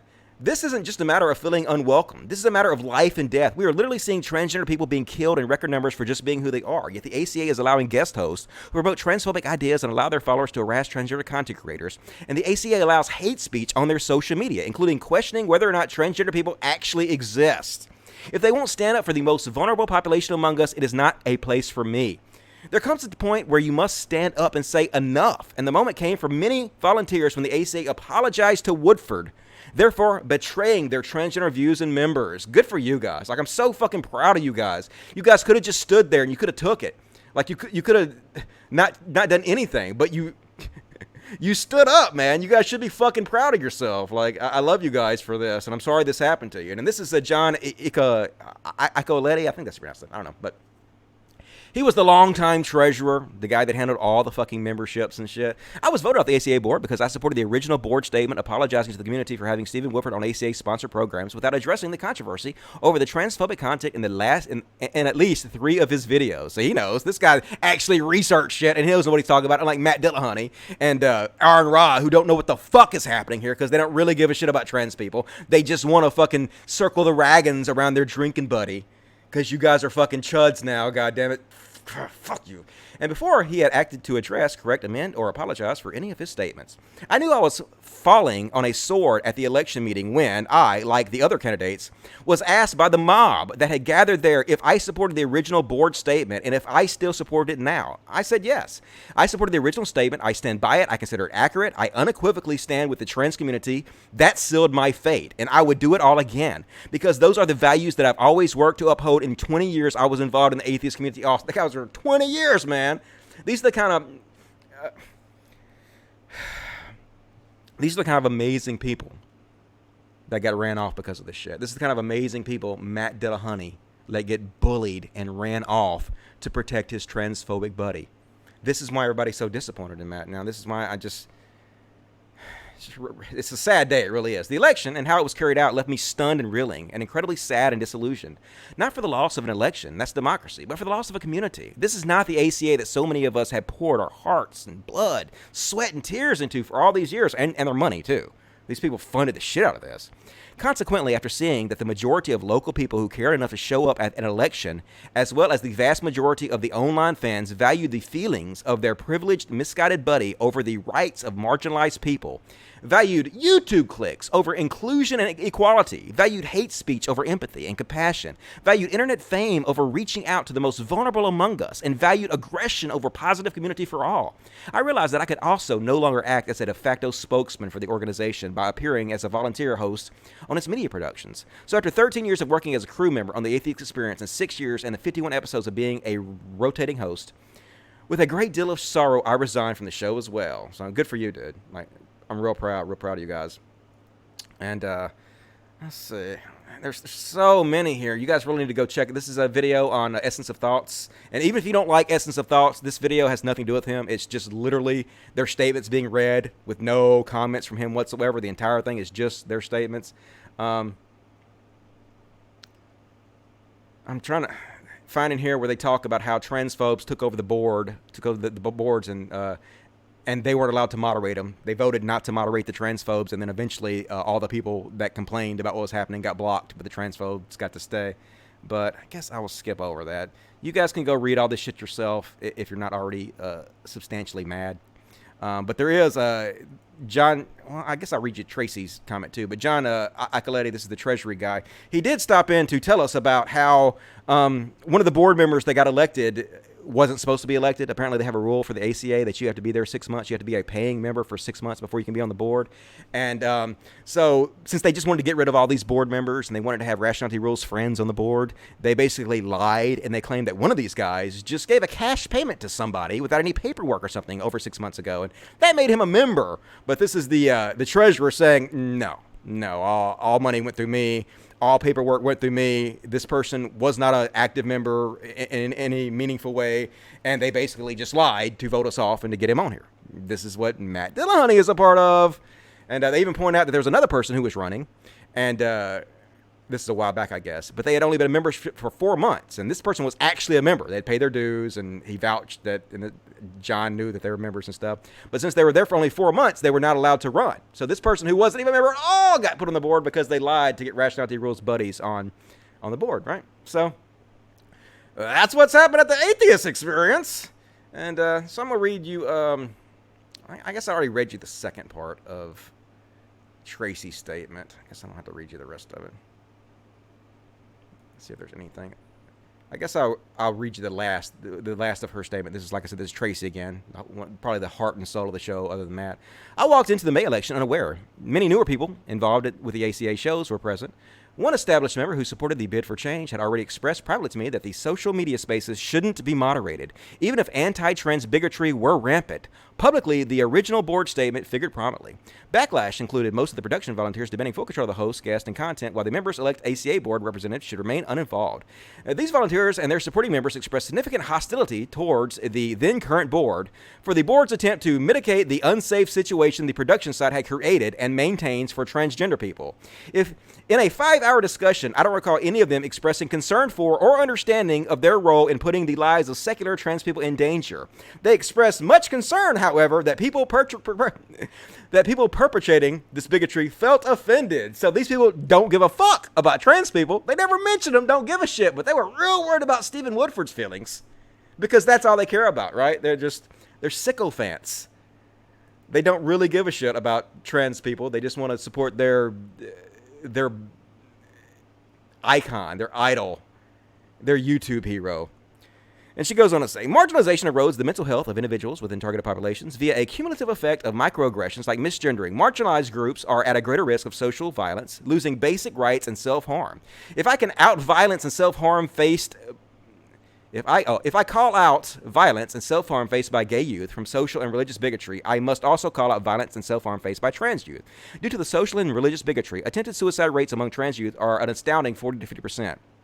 This is on top of the overt social violence and relentless efforts to strip their basic rights and identities. Recently in Dallas, multiple trans women were murdered. One woman was beaten into a coma in broad daylight by a group of men while bystanders shouted homophobic slurs, misgendering her as a gay man. I can't condemn churches for harming marginalized people while defending secular people for doing the same. I've read many comments from the ACA show fans and members expressing that I and others left ACA over a trivial matter. I left to find people who share my values, who don't consider the lives and deaths of marginalized people as trivial, especially when compared to the hurt feelings and reputation of prominent atheist personalities or entities who put them in harm's way. You go, girl. Man, they fucking laid it goddamn down. So anyway, I'm not going to read any more of this, but you should read them all. You guys should go watch all these videos, and you guys should educate yourself on what the fuck happened at the ACA, because this shit needs to be called out. It's sad, folks. The chuds took over everything, man. We're losing. We're losing this fucking war, and the people who are supposed to be standing up and fighting with us are goddamn helping them do it. People like Matt Dillaunty and Aaron Ra. And so here's a tweet where Essence of Thought is pointing out that they're actually blocking the numerous former ACA volunteers from their social media spaces. Anybody that comes complaining about what's going on, transphobes, fine. But, you got to try to call us out for what we're doing, block. This is how much these people really give a fuck about free speech. So, and one thing else I wanted to show you guys. Let me see where it is. All right. Just to make you more depressed. Just to fucking make you more depressed. This is what it comes down to, folks. They won. Like... The ACA, the Atheist Community of Austin, they have been taken over by chuds now. Their side is there's no going back. There's no saving this. And I'm trying to find a certain comment that beautifully illustrates this, but I can't fucking find it now, of course. Now that I'm trying to find it here. Okay. It's this comment with 34 likes, one of the top comments, just to show you how much support the chuds have on the ACA site now. They have completely taken over. So basically, the transgender woman who calls into the show right now and is telling Matt Dillaunty that he should be worried about the feelings of the transgender people who are being hurt by Stephen Woodford's incredibly transphobic, bigoted content, right? And he shouldn't be worried about Stephen Woodford's feelings at all. Stephen Woodford's feelings don't fucking matter. He should be concerned about the vulnerable trans community. That's what anybody who would care would do. And so basically this person's saying, I'm sorry, genuinely, if this caller's feelings were hurt, I'm sure she's had a hard time. But I would think that would give her more insight into being in such a position. When I'm hearing her out of one side of her mouth complain about how hurt her feelings are and how hard a time she's having, but then out of the other side of her mouth saying that Stephen's feelings don't matter and aren't anyone's concern, that as far as I'm concerned, she is now part of the problem. So basically, this is like saying, who gives a fuck if somebody put out an incredibly racist video? Who cares that fucking black people are offended by it and their feelings are hurt by it? If the black people don't care about the feelings of the fucking racist who put out the video, then their feelings don't matter. Fuck them. That's exactly what they're saying here, that we should take into account the feelings of the bigots who put out harmful propaganda to the most vulnerable class of our society. And if we don't care about their feelings, then the feelings that were hurt by the people who were harmed by the propaganda he put out shouldn't be taken into account. 34 likes, folks. This is what they're about now. She's now part of a tribalistic nonsense. God damn it, folks. God damn it. All right, well, that's what happened, folks. That's what happened with the ACA. That's what it's become. If you're supporting it, might want to stop, might want to think about going somewhere else. But here's the thing. Matt Dillaunty won't be punished for this. The ACA won't be punished for this. They will be rewarded. Stephen Woodford will bring them more money and more fans. And yes, there will be chuds. Yes, there will be tons and tons of transphobia on their servers now. But who gives a fuck? Matt Dillaunty's going to make more money. He's going to be more popular. Now he's part of the cool kids, right? He's part of all these super fucking cool kids. I mean, look how fucking cool they are hanging out together. Let's take a look, right? Him and Cosmic Skeptic. At one time. Rationality Rules. You're so cool, aren't you there, Matt Dillaunty? Got you a younger crowd to hang out with now. Got all this new influx of young blood in there. Who gives a fuck about the trans people who have been harmed by all this bullshit, right? Who cares if the best people you probably ever met in your life who actually built up the Austin atheist community, who cares if they all resigned over this shit? Who cares if you bully them and they don't want to be fucking associated with you anymore? You'll be fine, won't you fucking dickhead? Anyway. So, what do we have to say about this? Let's take out the Super Chats. Super Chats, lifeblood of the show. More Super Chats already. I haven't even read the Super Chats, and I want more Super Chats. What the fuck do you guys think about all this bullshit? All right, D. Blanche. 10 years ago, I never expected this from the ACA. Yeah, no, right? I would have expected this like a year ago, man. This is really, really heartbreaking, in my opinion. $5 from somebody that got banned, probably for being a shithead. Vicky Westner. Hey, what's up, Vicky? Good to see you back. Finally watching live. Take care of those animals. Always look forward to your show. Thanks. I will do that. Very generous. I appreciate that. Give me $19.99. Animals are doing really well. Trying to think of what else has happened recently to the animals that I could tell you some kind of cute little story, but... I told you guys before that I grow my own catnip, and holy shit, so my cats are almost high 95%, because I grow a ton of it. Like, I got all kinds of fucking catnip growing everywhere. So every day, my cats are just fucking high as balls. So they're living the good life. Thank you for that, Vicky. I appreciate it. Ecam Interim? $5. The skeptics and atheists have all been compromised by chuds, bigotry without the God. The only thing left to be is a humanist. Rock on, Dusty. Yeah, no, the atheist community is dead. Skeptic community is dead. It all got taken over. And I was so naive 3 years ago thinking, hey, I can stand up and fight this, right? I can make headway. We'll win in the end. Nope. We're losing horribly. And it's really depressing, but I'm just trying to keep a stiff upper lip. So anyway, thank you. Kevin the bartender. What's up, Dusty? What's up, Kevin? What do you think about Tim and Eric? Awesome show. Great job. I don't know anything about Tim and Eric. I've heard about them, but I'm not real familiar with them. But I do thank you for the $5. Virgil Everett, $1. Thank you very much. Lava Blue, $2. What did Matt do? And hi, there. It's been a while. Okay, I just explained that in incredible detail. So, but thank you for that. C Baker, $2. Did you going on any other shows soon? Non-sec or over? I don't know if I'm going to go on any shows or not, but I will. If a good show that actually has good, decent people on it invite me on, I'll go on it. Think of that. Bitch, please, $5. I'm not trans, so a lot of the transphobic things fly over my head. He seems to be transphobic in the same way most people are homophobic. Very discreet. Yep. I mean, they say all the time, I'm not transphobic. I support trans rights. But then they put out the most vile propaganda against trans people based on fucking nothing in order to scare people. And it's literally being used right now to spread trans hate. Look at the chain reaction this caused. Let me show you. This is, let's see if I can find it here. Is this it? No, that's not it. God damn it, Dusty. Ian Miles Chong, you know that guy is the right-wing fucking chud. He is now taking up the banner that Stephen has started, and he is going out against, here we go.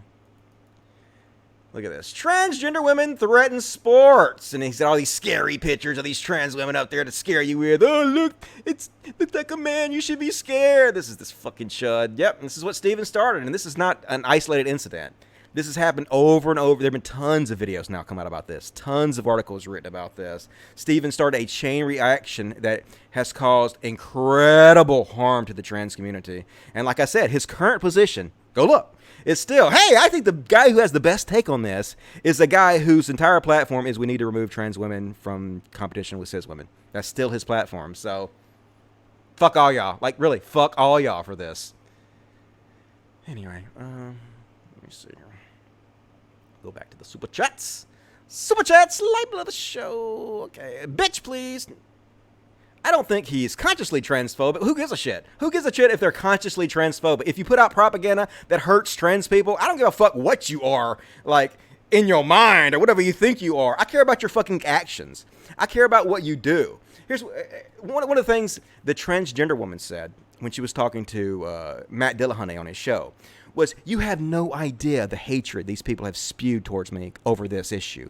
I could show you my tweets and my feeds, how much transphobic hatred has come to me because of the Stephen Woodford situation from these fucking bigots. And Matt Dillaunty says, yeah, but Stephen Woodford is not like that. No, he's fucking worse, because these people who are putting hatred towards this woman, they're only being seen a few times. But what Stephen Woodford has done is started a chain reaction where millions of people now are going to hear these ideas and this transphobic propaganda and are going to go out and attack and hate on trans people for this. So yeah, he's fucking worse. Who cares if he's a nice, sweet guy who really is a trans ally? I support you guys. Who gives a shit about that fucking shit? We see right through that bullshit. It's goddamn transparent. Get the fuck out of my face, that stupid. Not you. I'm talking about them. I don't think he's trans. But subconsciously, and those people are the hardest to turn out that. Yeah, I agree. That's a good point. Parker O'Guire, $4.99. Hey, I wonder if you know about how in Mississippi foods being labeled as veggie burgers are banned. Do you have any thoughts on this? Yeah, I covered this on my last show, I believe, didn't I? Completely fucking insane, obviously. Like, they're afraid some kid's gonna accidentally eat some vegetables by mistake. That's how fat Mississippi is. They actually have to make laws to prevent you from accidentally eating vegetables. So, good job, Mississippi. Way to live up to the stereotype. Zai, $5. Love the passion and the rant, Dusty. Thank you very much, Zai. Very, very generous. Cecilia Z, $5. Glad I'm no longer part of the atheist community. I went through a crazy commie phase and burned bridges during the Trump election. MTF, 1-year transition. Congratulations, man. I'm proud of you. Keep it up. D-Dog, 2015.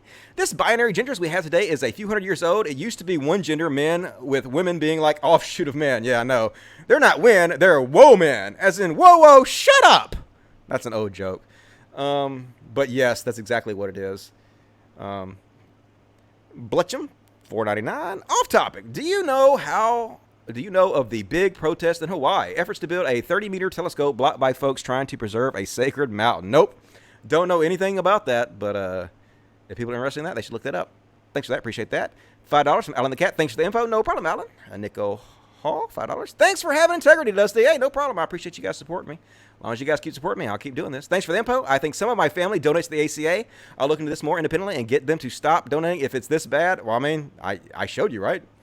You don't have to believe me. You can just, like, watch, right? You can watch what these people telling you what's happening. So anyway, thanks for sending up to trans people, Dusty. No problem. Yeah, thanks for supporting me. I really appreciate it. But Anyway, super chats seem to be down tonight. I don't really have very many super chats. If you guys want to please consider supporting the show. Like, we're losing this war, and I need support if I'm going to keep doing this. I'm going to keep coming on here and battling these people, you know, day after day, week after week. It takes a lot of time, and if you guys don't support me, I'm not going to be able to afford to do this. So I appreciate the people that supported me so far, but please consider supporting me and doing this. All right, let's go ahead and let me go read the regular chats, because I don't want to make you guys think that you're left out. So what do we have to say here? The atheist community is just as bad as the skeptic community. Yes, it's basically turning into the same fucking thing. And I see a lot of people being banned. I guess I'll talk about that real quick. For a long time, I've had this thing where I refuse to block anybody or mute anybody or ban anybody. And I'm starting to second guess it, because I think that's sort of toxic masculinity on my part.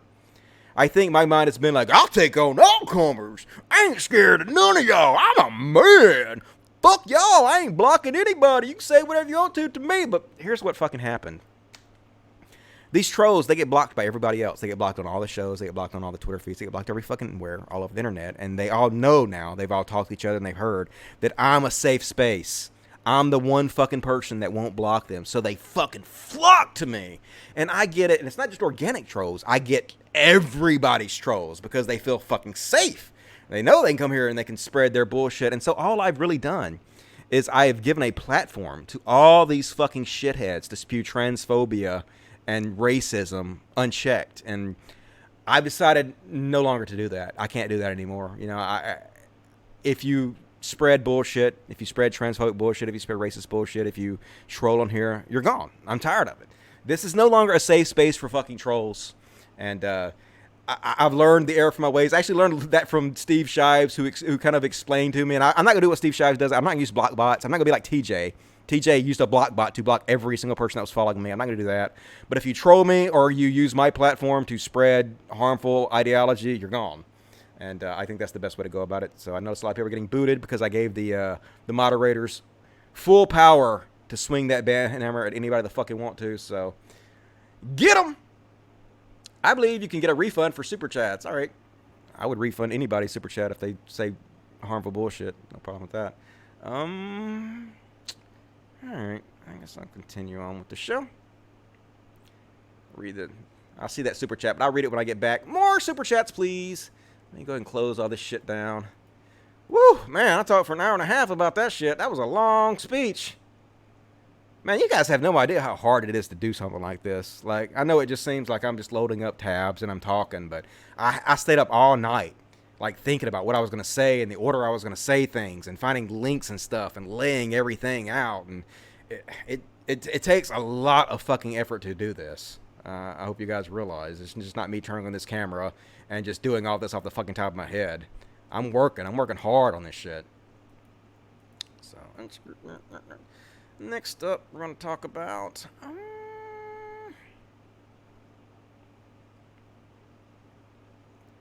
I was going to talk about the this chick, but I couldn't find my link to it. So, this person, I guess I'll go to my Twitter and I'll find it on my Twitter, but... So, talking about the trans situation, we should talk about this situation. This is what's gone viral right now. This Jessica Yaniv person, she is suing various spas around Canada right now because they refuse to wax her balls and her shaft and whatnot. And regardless of how you feel about this issue, we have to find a way to separate this issue from this goddamn nightmare train wreck of a human being, Jessica Yaniv, because holy fucking shit, dudes. This woman is the nightmare of trans people, in my opinion. She is the fucking trans nightmare, and I want to show you exactly what the fuck I'm talking about. Let me find it here. Holy goddamn shit. Now, I don't know if this person is a troll. I don't know if they're just pretending to be trans, and they're pretending to be the most horrible human trans being in the world in order to make trans people look bad. But that's what it seems like is happening here. It seems like they are doing this to make trans people look bad. They are the absolute stereotype of everything anti-SJWs and conservatives said evil trans people were. She appears to be a pedophile. She appears to be a bully. She appears to be completely fucking insane. And so I'm just going to show you. These are some of her tweets. First of all, she's continuously asking kids how old they are. So at the gym, do girls bear out? So basically, here's the thing. I actually researched this beyond what I'm going to show you right now. And it's even fucking weirder than what I'm showing you here.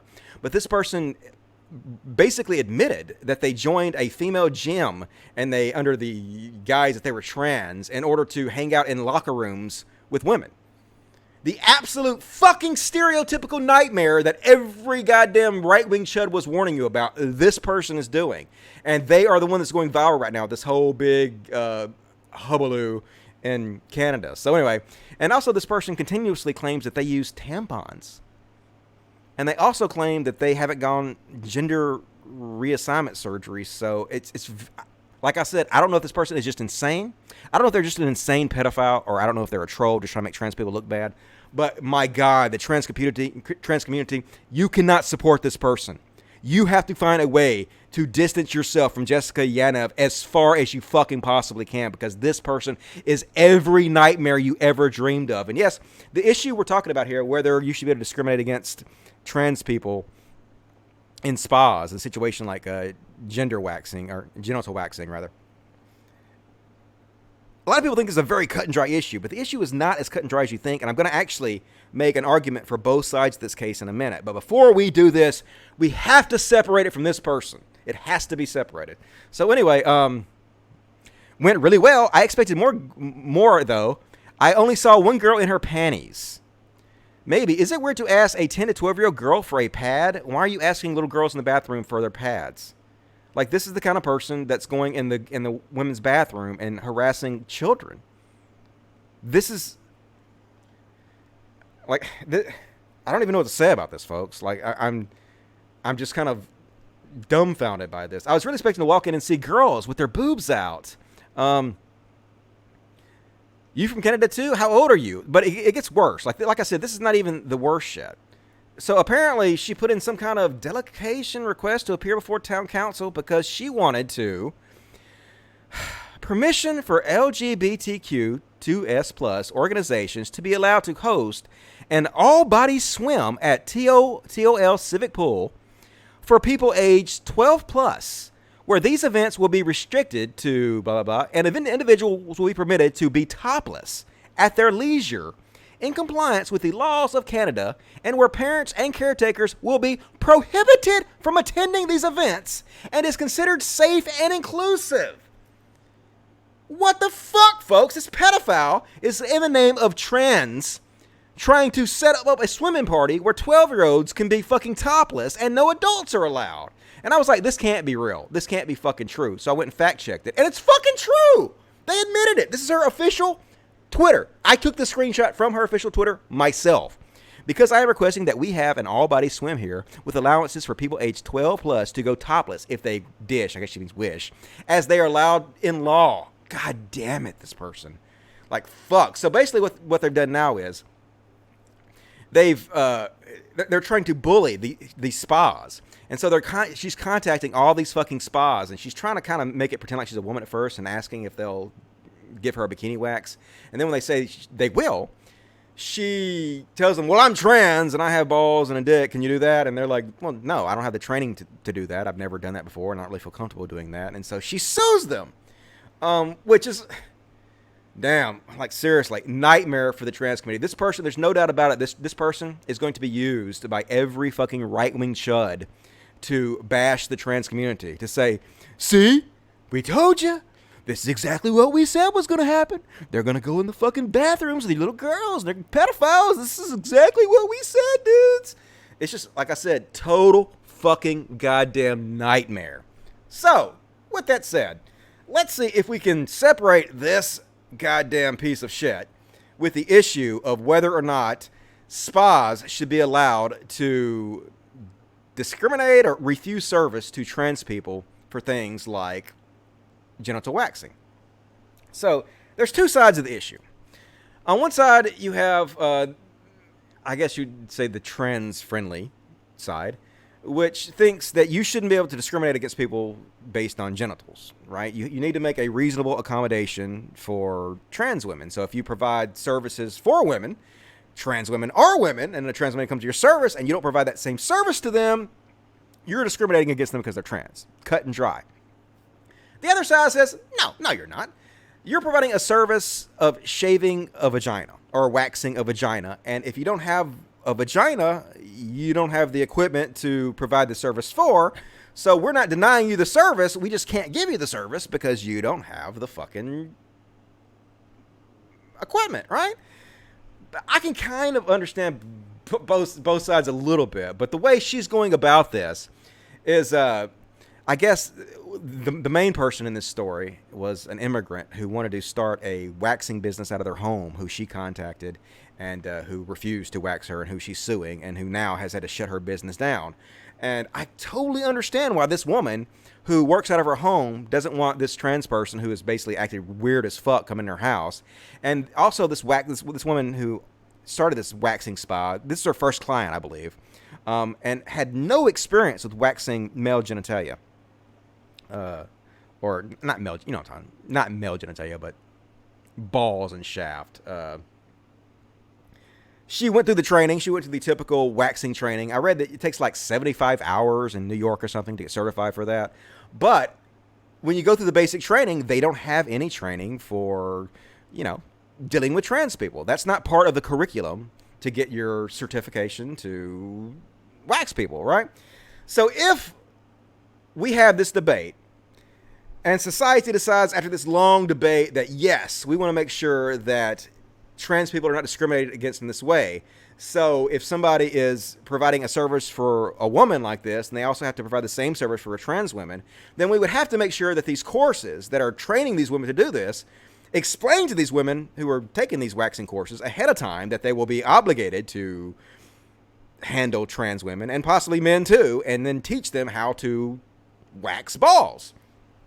And I can't believe this, folks. I can't believe how much information in my mind right now I have about waxing balls, but I like to do a good job on this show. So I went and I researched this pretty heavily. I read about this for a couple hours, and I read testimonials from women who are professional waxers and who deal with both men and women. And they explain their experience. And what a lot of them say is that, yes, men and women are different in how you do it, but at the same time, everybody is different. One woman is totally different from another. Their needs, some of them have faux, their flaps, the size of their thighs. So yes, it's different, but it's different from person to person. So it's not that much different from female to male that it's really that big of a problem. Yeah, it's something you have to learn how to do, but it's not really that difficult. It doesn't appear to be, and none of them complained or anything. And they also went into detail about how what happens if they get an erection, and someone said, well, that's never happened to me.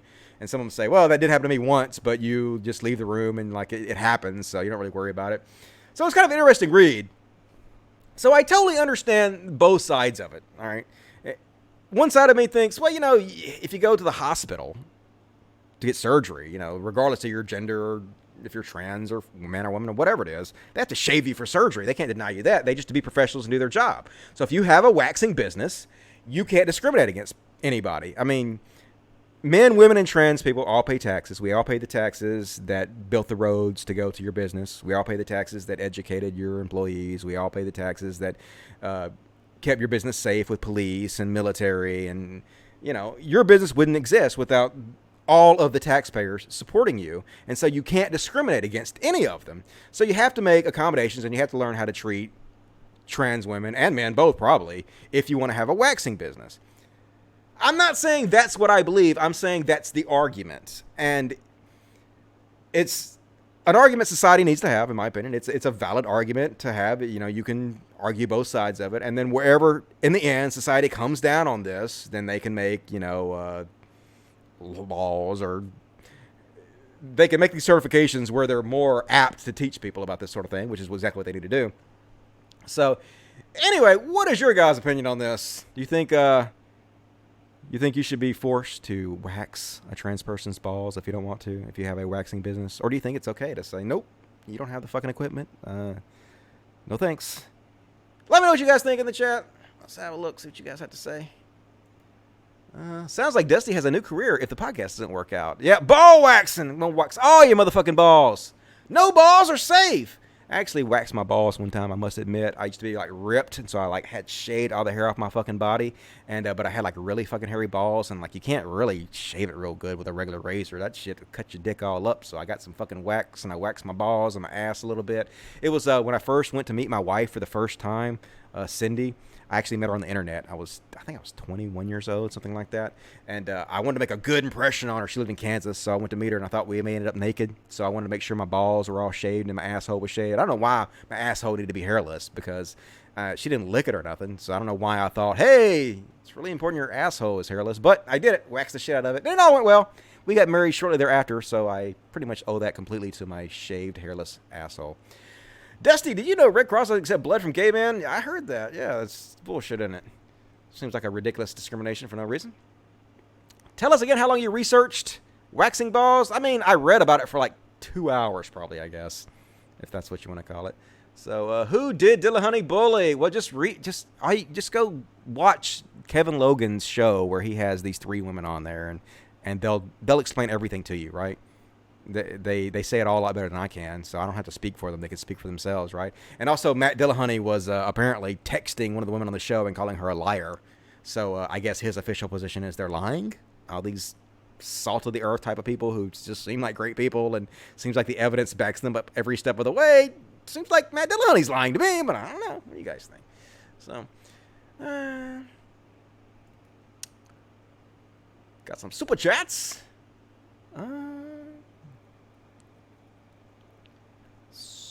Ooh, got a few super chats. You guys did good. Appreciate that. Nicole says, thanks for having integrity. I think I read that, but thank you. Thank you for saving trans people. No problem, man. As long as you guys keep supporting me, I'll keep doing this, because I'm having fun, man. Like, I feel like I'm doing what I'm supposed to. I sleep so well at night. I feel like I didn't feel good at all when I was a fucking shit poster. I hated that shit. Everybody I was attracting, they were just fucking awful, man. And I just love this new audience, and I love what I'm doing. I'm going to keep doing it, right? Anyway. Dead Flintstone, like that, $2. Thank you. D-Dog, $2. Thank you. Any updates on the Gotcha Boys? Nope. Gotcha Boys is dead as fuck. But I'm friends with all those guys. I love those guys.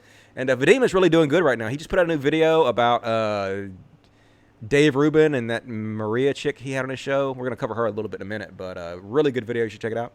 You're a cool dude. Keep up the good fight, comrade. I will, man. Thank you, brother Nod. Appreciate that.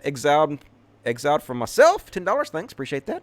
Never thought I'd see atheist chuds. Yeah, well, I've been warned about it for 3 years, dude. They are whooping our ass. It's sad. Thank you for that. Buck Melanoma, $1.99. $1 for the kiddies, 99 cents for a parody. Paradise nuts. All right, thank you very much.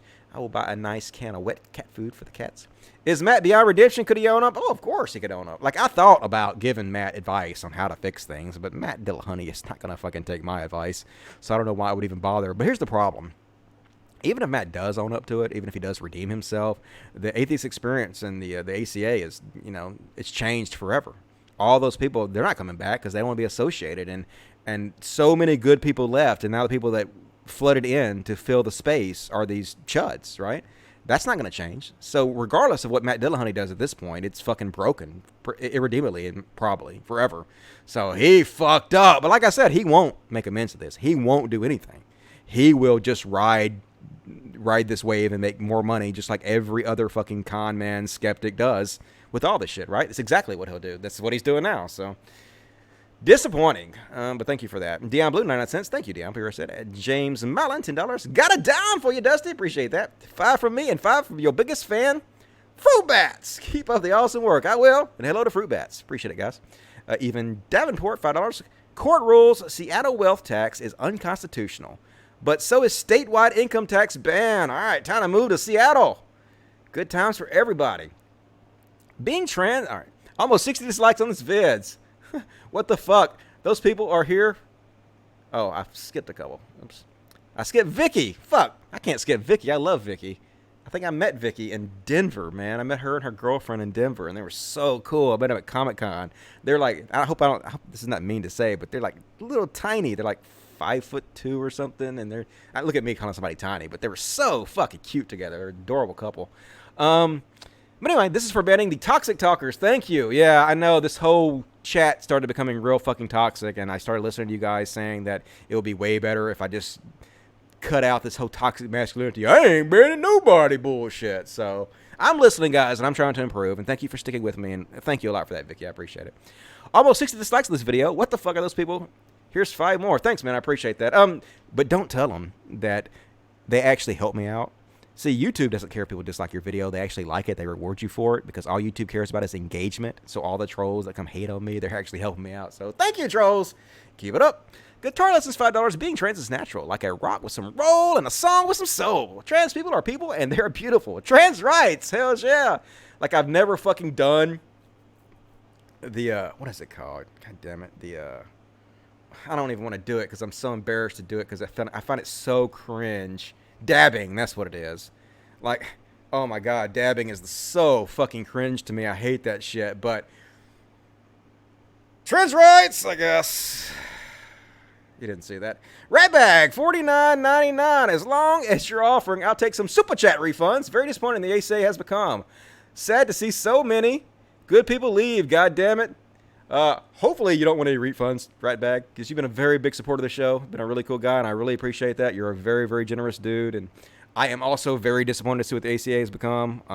But I'm not surprised to see what it's become because, like, no matter how hard we throw our bodies against the gears, it seems like it just keeps grinding away, and the chuds keep taking fucking over everything. But, you know, we can't give up. We got to keep going. And I really appreciate that, man. D-Dog, 2015. Thoughts on Bo the Fifth Column? I love Bo the Fifth Column. Puts out some really good content. Seems like a really smart dude. I'm going to have him on the show someday. Thank you for that. 123. $1. Appreciate it. Nick Canny, $2. Do you prefer cats or dogs? Kitties or puppies? Oh, man, that's a hard one. Dogs have more personality, and they're more friendly and loving and loyal, and cats are way easier to take care of. So it depends on what you're looking for. I like cats, too, though. Cats are cuddly and cute. Got some damn cute cats around here for sure. Vicky, $1.99. Some men get crude during waxing. Yeah, that's true. But I read all these women's stories, these women who wax for a living, and none of them really seem to have many problems. They didn't say that they had any problem with men doing anything lord or anything. So I think that's probably an overstated fear. At least it seems like, I don't know. But Secular by Nature, $10. This is not meant as a bribe. Bribe my ass. I'll take it. But you're doing a great job. Hey, thanks. Appreciate it. We support what you're doing, and we would love to interview you sometime for Secular by Nature. Okay, well, that sounds good. Contact me on Twitter, and I'll let you guys interview me. And sounds good to me. Oh, I got my glasses on still. Fucking 4 eyes. I guess I'll leave it on because I can't really fucking see without it. Now I took them off and they got sweat on them, so now I can't see shit. Great doing, Dusty. Fucking dumbass. All right. All right, more super chats, please. Lifeblood of the show, super chats. What'll we, holy shit, we're almost 2 hours into the show already. Fuck me, dudes. Look at all this shit I still have to cover. Like, look, I hadn't even got to any of this shit yet, so apparently we're not going to do everything tonight. We're going to do some of it. You guys want to do the video portion of the show? Yeah, the video portion of the show. So I recently became familiar with the acronym ACAB. ACAB. And apparently that stands for All Cops Are Bastards. And I was like, no, they're not. But then I see shit like this.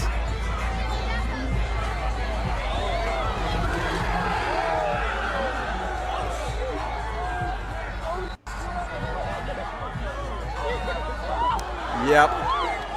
Protect and to serve, huh? Yeah, fuck that shit. Like, shouldn't that be illegal? Like, it seems like that should be assault to me. Like, that's just me.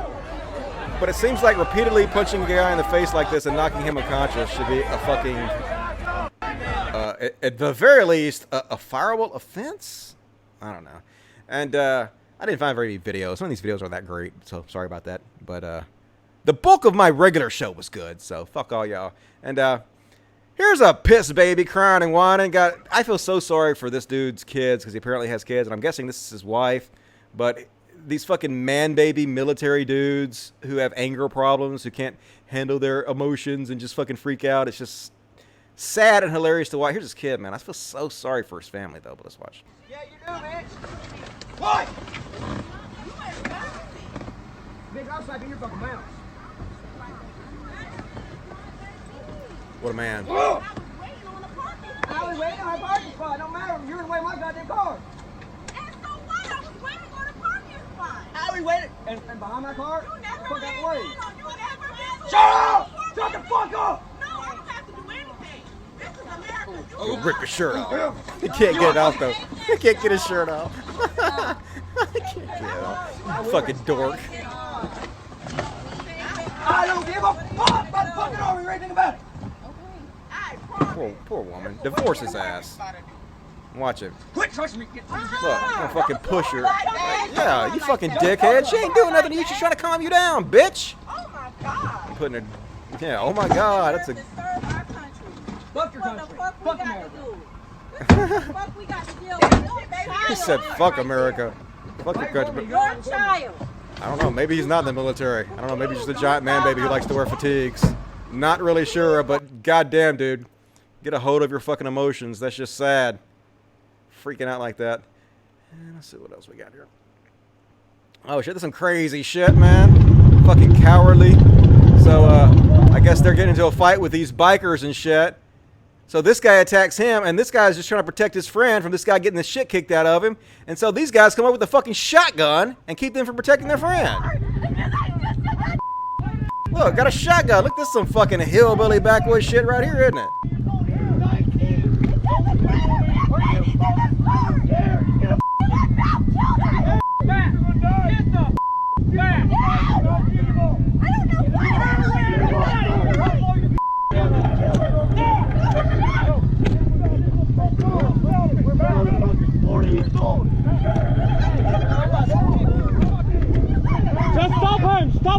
Meanwhile, their friend's getting the shit beat out of him by this guy, and they're just trying to help him, and they can't because they got a shotgun in their face. I'm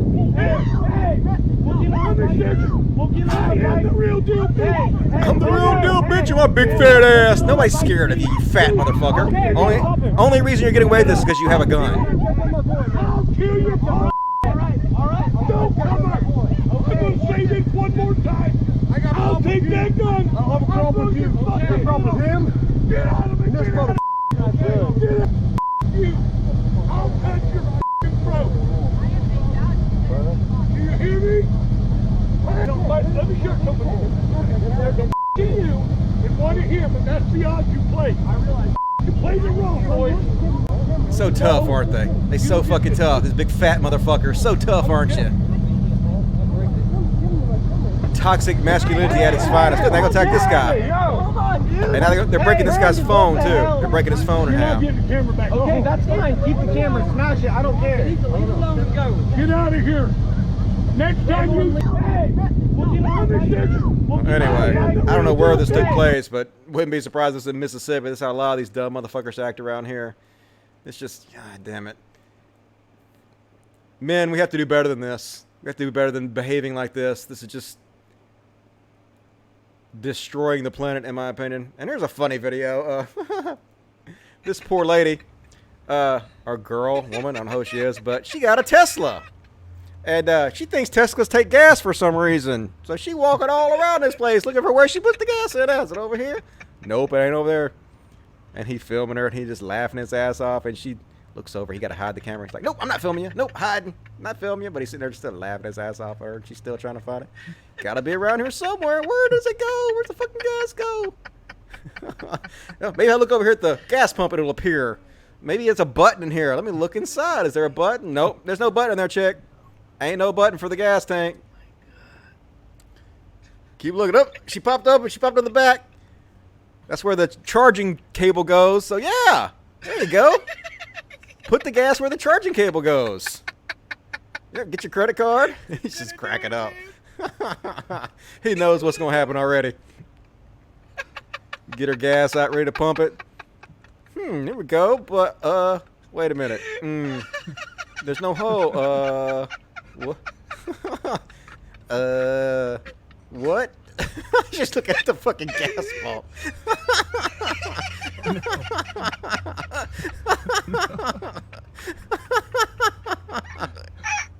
Oh shit. Oh boy, I should tell her. Go tell her. Anyway, that's pretty fucking funny in my opinion. I think she eventually figures it out, but so another big thing I've seen on Twitter a lot this past week is apparently, I guess there was this I think she's a politician, and she claimed that a guy told her to go back to where she came from. And I guess they were doing like a live interview, him and her, and he basically claimed that she was lying and he never said that, and she kind of got busted out. So this was all over fucking right-wing media, all over the chuds. I think probably PJW and Tim Pool, everybody probably covered this motherfucking shit. But and it's possible this woman was lying, but here's the thing. I wasn't even looking, and I have found at least 4 or 5 examples on video since Trump made his ridiculous comments telling American citizens who are brown to go back to where they came from, of people telling brown people to go back to where they came from. There are tons and tons of examples of this actually happening out there, but these fucking chuds, all they do is they cherry pick the ones that might be false and say, see, they're all false. This isn't actually happening. This is a fake made up thing the liberals are doing. But no, it's not. I'm going to show you. Here's one right here. These 2 old biddies. Go back to Mexico if you want to keep speaking Spanish. Go back to your Mexican country. Go back to where you came from. Where do they get that from? I'm not Mexican. I'm not Mexican, but you're So they're all fucking saying this these days. Oops. Close, bitch. I'll show you some more examples of this if I can find them real quick here. Yep. Here's a cop telling these people to go back to where they came from. Hey,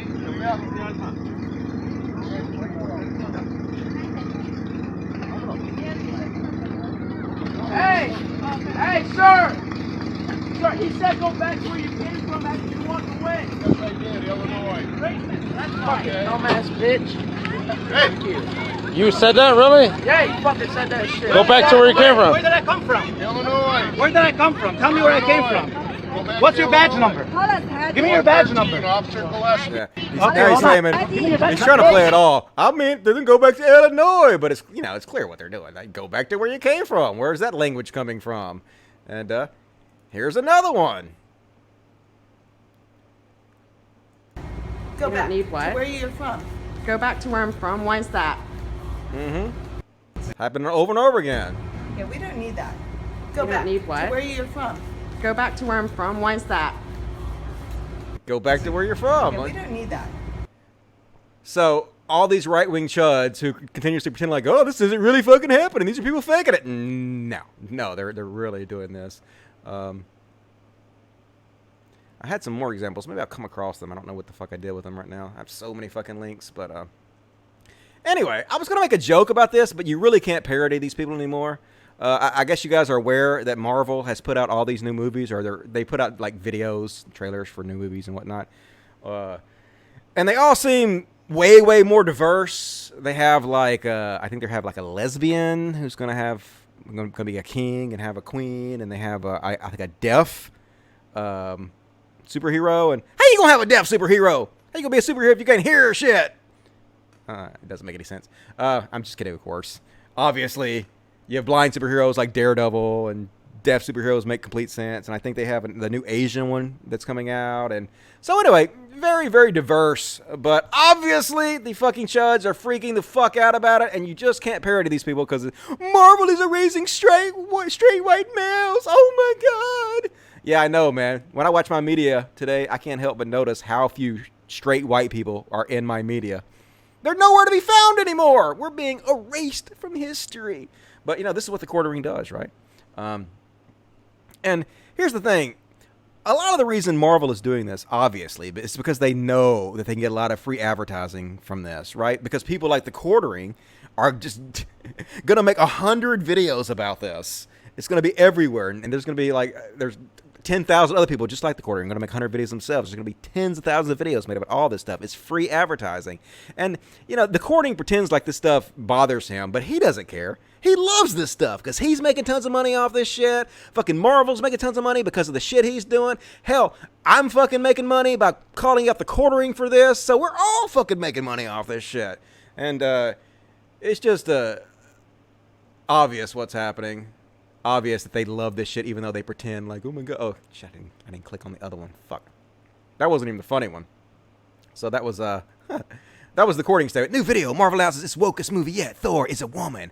Valkyrie's gay. And bonus, a deaf superhero. Oh no, not a deaf superhero. They've just about erased all straight white males now. And I, for one, welcome the flood of impending cringe reporting. Yeah, your flood of impending cringe reporting? Is that what you mean? Clearly. But then this is a response to his message. They finally did it. They took the last thing we had. And they will not stop. They will continue to go after everything. Soon, straight white males will be erased from history itself. Only a rumor. Thanks, Hollywood. I seriously hope you crash hard. And just, goddamn, like, seriously. I was gonna make a parody, but you can't. Like, what can I say that would be less ridiculous? What kind of joke could I make? And, but I did make this joke. As a straight white man, the only thing that bothers me about this new string of diverse Marvel movies is the font choice. And what the fuck is this, Marvel? Some people say they like this because it looks like the 80s. It looks like the He-Man cartoon or some shit, but I don't know. I don't like it. Looks like it's going to be a cheesy fucking movie with this font, but maybe it'll be great. Maybe you'll prove me wrong. I'll be open-minded. But anyway, that's the only problem I have with it. Make it fucking as diverse as possible. I understand how important representation is, and it's about fucking time we have more representation for a wider variety of people in our movies. That's all there is to it. And Ben Shapiro freaking fucking out because they have a woman that's going to play 007. Oh my God, 007 played by a woman. Apparently, my understanding is she's not playing James Bond. Apparently, James Bond, what is his name? Not Timothy Dalton. That was the old James Bond. Whatever the modern James Bond is. He's going to be in it too, but I guess he's retiring in the movie. So they're going to have a new 007 come in and help him and stuff. And I guess it's going to be this black woman who, cool. I don't really care for James Bond movies, but I'd just as well watch that as any of the James Bond movie. Works for me. But anyway, Ben Shapiro freaking about it. He's like, a woman can't play 007 because it wouldn't satisfy the wish fulfillment fantasies of men. Because that's so fucking important. Goddamn men. We always got to kowtow to men and their fantasies, don't we? Otherwise, fuck everything. So let's listen to her whine about this real quick with this stupid little hat on. There's this movie trope that a 130-pound soaking wet woman can knock over a 200-pound man who is physically trained. Who cares? It's a movie, right? You can't suspend your belief when you're watching movies and TVs. What fucking kind of baby are you? So you only want completely realistic movies? Wouldn't that be fucking boring? We would not have James Bond movies if they were all fucking realistic. We wouldn't have superhero movies. We wouldn't have any of these fucking movies. The point is for them to be unrealistic. That's the whole fucking point. You're going and watching it. Because reality is boring, motherfucker. All right, continue, please. That's absurd. It's absurd in the extreme. One of the things about the Bond series is that Daniel Craig is ripped beyond belief, and he can beat the crap out of anyone, and so that at least that part of the movie is plausible. If you're talking about somebody who's a bowling ball of a human going into other people and breaking them up, that makes a lot more sense. There's less suspension of disbelief along those lines. But who cares? It's a movie. Like, why can't you suspend your disbelief for the rest of it? It's a movie about a secret agent, dude. It's ridiculous. If it turns out that the hero is actually physically large. And that is one aspect of James Bond. And then there's the other aspect, right? Because Bond is about the guns and the girls. When it comes to the seduction of women, there is a very, very large difference between a woman and a man. Now, I'm not even going to get into the lesbian aspect of this because I don't know if this character is going to be a lesbian. Let's assume that she's not for a second. Let's assume that she is just black female James Bond, which means that she's betting the most handsome men. That is not in... She's not going to be James Bond. She's going to be 007. James Bond is going to be James Bond. Okay. Dumbass. Any way a wish fulfillment fantasy for the men who typically watch the Bond films because who cares? Disproportionate share of the Bond audience is male. Why does every movie have to be a wish fulfilled fantasy for men? Why can't it be a wish fulfillment fantasy for women or lesbians or any fucking body? And it's still like I can watch a movie with a female character and I can still, think of myself as a badass through her actions. What the fuck? And see, here's the funny part is he's actually making an incredible case right now for representation and he don't even know it. He's like, yeah, men have to be represented. I can't put myself in the fucking shoes of this black woman. I can't empathize with her and what she's going through. I need a man to represent me in movies so I can feel, included in what's going on. Yeah.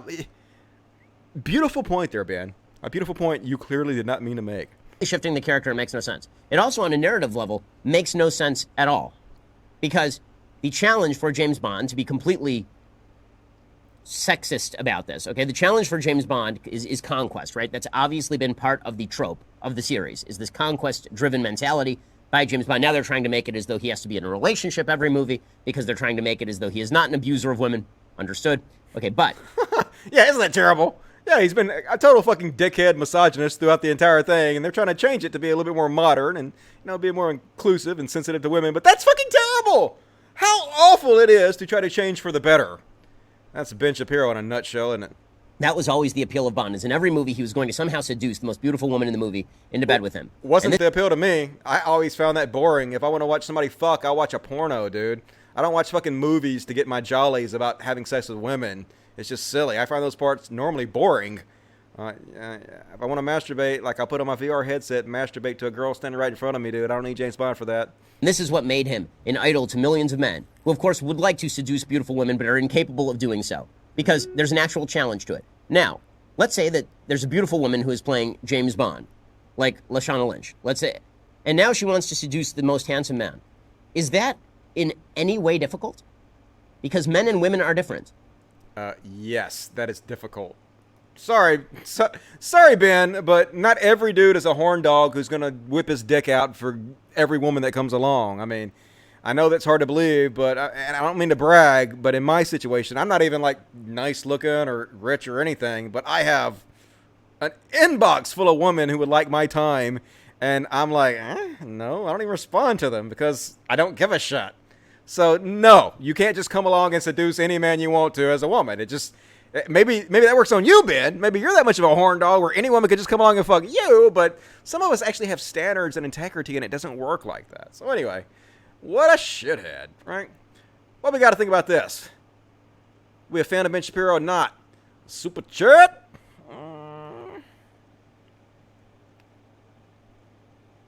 Where did I leave off? Did you think Matt D will watch this? Dude is so fucking disappointing. No. I doubt he'll watch it. Maybe he will. I doubt it, though. I don't know. The thumbnail I made might entice him into watching it. But if he didn't even educate himself that Stephen Woodford had made 3 videos that had transphobic shit in there, if he didn't even do the most basic research on any of that stuff before he went public and made a fool of himself, then I don't think he has very much motive to watch my shit. So, we'll see. Hey, Dusty. Wish I had a more creative comment here, but keep being awesome. I will. I appreciate that. Very, very kind of you. Tyson Mine, $2. Veet is the best way to shave everything. I don't even know what that is, but I will look that up. I know what Nair is, but I don't know what Veet is. So, D-Dog 2015. Daniel Craig. Yes, he said it for me. Daniel Craig. I couldn't think of the name, but seems like a nice guy. I like Daniel Craig. Ford 8484 $5. You see the drawing contest DFF's doing with Ben Shapiro and Daniel Craig together. It's funny. Anyway, glad you're back, dude. No, I don't really know anything the DFF is doing. Somebody messaged me and they said they made a video where they were making fun of incels or something, or guys that can't get women. Don't know. I'll have to check that out, I guess. Thank you for that. Kumatora 0203 $. Thank you. D-Dog $5. Matt Damon. Jason Bourne made a rant years ago about James Bond, calling him an imperialist misogynist. Yep, he definitely is. Matt Damon seems pretty cool. I like him. He's been really good in those Bourne movies. Thank you for that, D-Dog. Appreciate that. More super chats, please. Let me look at the regular chat. What you guys got to say in here? It seems like the skin is very fragile. Yeah, the skin on the... I assume you're talking about the skin on the balls. It is sort of fragile, but it's not really that bad. I read about all those women who wax balls for a living, and none of them seem to have much of a problem with it. You just have to pull tight. You have to pull real tight on the ball skin, and they say that it's easier if you have the man use his hands and actually pull it real tight to make it taut, and then you put the wax on it and rip it off. So not really that big of a deal.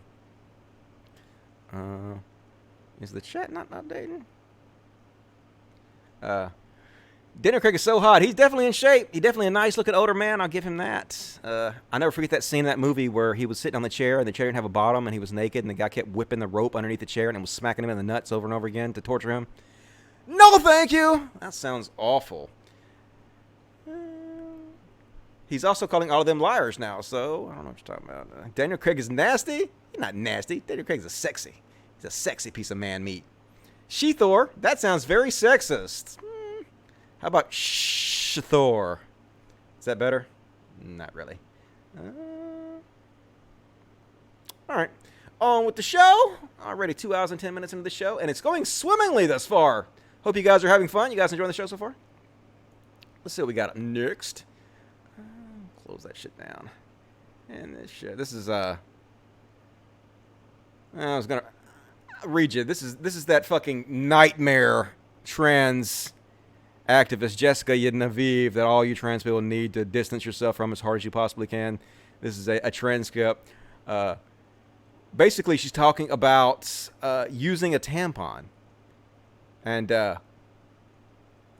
she admitted, like in her lawsuit, she has not undergone genital reassignment surgery. So even if you did, I mean, if you did, I know you don't use tampons, even if you do, but I'm just saying, what the fuck? Where's she putting this tampon? What is happening here? Is this person just insane? Are they a troll? Can somebody explain this to me? Another thing you ain't never had to worry about, they're talking about tampons. What I use is none of your business. You clearly don't know what happens to someone post-GRS, that's genital reconstruction surgery. And they say, trans women certainly do not grow a uterus and experience a period. That is for sure. And she says, tell that to the cramps, pads, and the huge investment I have in Midol. Why do you have... I mean, they're obviously lying because I've already admitted they didn't go through the surgery. So this person is just either insane, an insane liar, a troll, or both. So definitely, if you're thinking about supporting this person, do not do it. That would be a mistake, in my opinion. Oh, yeah. I don't know if you guys saw this or not. Like I said, Vadim, Creationist Cat, did a video about this. But did you guys see when the Marianne Williamson was on the Rubin Report? Holy goddamn shit, dude. Like, she was kind of made fun of as a laughing stock during the debate she had because she talked about love and how she's going to beat Trump with love. But man, in this debate, she just whoops Dave Rubin's ass so hard. It was really frustrating to watch. I was like screaming at the stupid shit he kept saying to her. But I'm not going to play it because it's really long. I just encourage you guys to watch this. And it gave me a whole new respect for her, and I looked at her in a whole new light. This woman is incredibly eloquent and well-spoken. Like, in my opinion, she might be the most well-spoken and eloquent speaker of all of the Democratic candidates right now.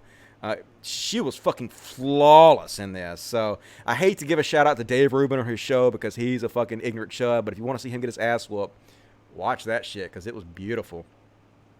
And this is from Uber Feminist.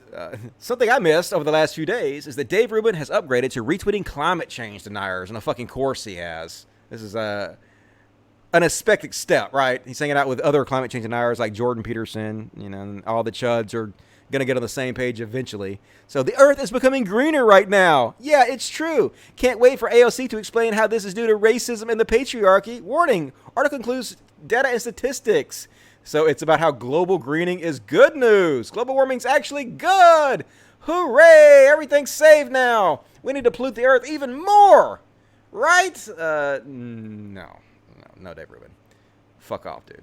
And I've been working lately, and I think this is actually kind of genius. I've been working to set up a sting operation where I'm going to bust kids who were trying to have sex with adults. I got this idea from watching To Catch a Predator, man. And surprised no one's thought about doing this before. They catch the adults, but they don't catch these little bastard kids who are out here trying to have sex with adults. What's wrong? They deserve to be busted too. So I've been fucking catfishing these little kids all day long who want to have sex with adults, and I'm going to get them to show up at my house, and as soon as they show up at my doorstep, I'm going to bust the fuck out of them, man. It's going to be hilarious. I can't foresee anything going wrong with this whatsoever. So definitely won't be in prison for life anytime soon, folks. And my God, did you guys see this? Trump had I guess it was some kind of conservative meetup of online social media personalities. And this was one of the persons who attended. And does this not look like exactly something out of the Hunger Games? Like, I expect Katniss to pop up and start shooting arrows at these motherfuckers any second now. They have literally turned freedom into a fashion accessory while they lock children in cages. It's like a dystopian future nightmare. It really is. That's what Trump's America is like. And shit, dude, that is not a good look. That is corny as shit. I was going to say something that's similar, but I guess I've just come across it organically. And, oh, God. They always write the same book. All these motherfuckers write the same book, titled the same shit. Donald Trump, triggered. How the left thrives on hates and wants to silence us. These are the people that call us NPCs. The people that all say the same fucking thing over and over again, and they're the goddamn biggest snowflakes on earth. They're freaking out. Like, this is perfect. Yeah, yeah, yeah, yeah, yeah. And then laugh my ass off. Everything's triggered those snowflakes. No, dude, you guys get triggered by every fucking thing. Star Wars, Anita Sarkeesian. I don't even know what the fuck this is. Is this, I don't know, but Eldra Elbow, or whatever the fuck his name is. Gonna be James Bond, maybe. And fucking dudes kneeling for the Pledge of Allegiance. No, the Star Spangled Banner, and everything freaks you motherfuckers out. But you call us snowflakes. Call us the ones that are triggered, and it's just so frustrating, right? They're literally freaking the fuck right out now about all these Marvel movies for no reason, just because they have people in them that are not white. But, you know, he'll make $1 billion from this book, you know, and people kiss his ass for it. It's frustrating, folks. Same shit happening over and over again, and LOL in perpetuity. That is a good title for this. I support LGBTQ. L is for liberty. G is for guns. B is for Bible. T is for Trump. And Q is for barbecue.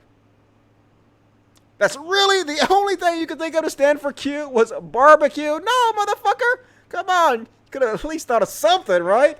What would be good for Q for Trump supporters? I was going to say queasy because that's what they make me. But anyway, that's pretty funny. And how smart are Trump supporters? Anyone would explain to this fake guitarist how a capo works? Look, got this thing down here.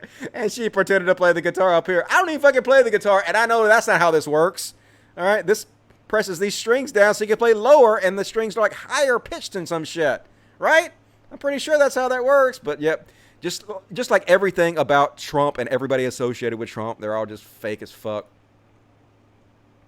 And I guess you guys have probably heard about this one by now. This beauty queen got stripped of her title because, you know, she's a right-wing figure. Online, she's a conservative, and so we can't have that. Can't have conservatives representing us as a beauty queen, so we had to fire her, and the only reason we fired her was because she was a conservative. Let's have a listen. The Miss World America organization is stripping a conservative activist of her Miss Michigan title over social media posts. A University of Michigan student, Kathy Zhu, sharing this message that she received from the director, quote, "Your social media accounts contain offensive, insensitive, and inappropriate content and in violation of MWA's rules and conditions." And one of the posts in question is about Zhu refusing to try on a hijab during an event at her college. Now, she responded, quote, "Are the people of MWA implying that they advocate for the punishment of women who refuse to wear a hijab?" Well, the director told the 20-year-old to return the sash and the crown. That's Miss right, World folks. America These evil liberal SJWs, they stole her crown and her sash because she refuses to wear a hijab and because she's a conservative. That's why they did this. They hate free speech, man. They want to turn us all into Muslims, these goddamn liberals. But let's take a look at some of her tweets that were actually the reason she got fired and banned. It kills them, black guys, to see Asian males are accepted by white men as their son-in-laws because they actually know how to act and respectful and have a brain, unlike black people who don't understand how to be respectful and have a brain. Yeah, not racist at all, is it? Oh, shit. Looks like she's deleted a bunch of these in the meantime. Fuck. God damn it. I should have saved all these. She's going back and scrubbing her shit, isn't she? Had a bunch of fucking racist shit in here. Wow, okay. If it wasn't for white inventions, you wouldn't have a damn light bulb in your house unless you live in Africa. Yep, definitely not a racist shithead. Damn, like I said, I can't even show you the most racist stuff because I guess she went back and she fucking scrubbed her shit and she deleted it all. Well, a lot of it was basically about how she refuses to date black guys and how inferior black people are. So that's why she got stripped. Not because she refused to wear a hijab, but because she's a racist piece of fucking shit. Regardless if she's Asian or not. Yes, Asians can be racist, obviously. So, more fake news from the right-wing media, but that's what we come to expect from them. They are not an honest bunch, and they do nothing but lie and distract from everything. Oh, yeah. The average Asian IQ is the highest. Fun fact. Person 1, I love being black. Person 2, I love being Asian. Person 3, I love being Latino. Others, yay, I love being white. Others, frowny face. I love being white. I can say it all the fucking day long. I fucking love being white. You know why I love being white? Because it's easier. Because of white privilege. Because I've never, like, applied for a job that I didn't get. Everybody treats me really fucking good. And my race doesn't negatively affect me in any way in my life. So, hey, I love being white. And I've said that a lot in my life, and no one's ever been mad at me for saying that, for being honest about it. So, yeah, get over it. Let's see.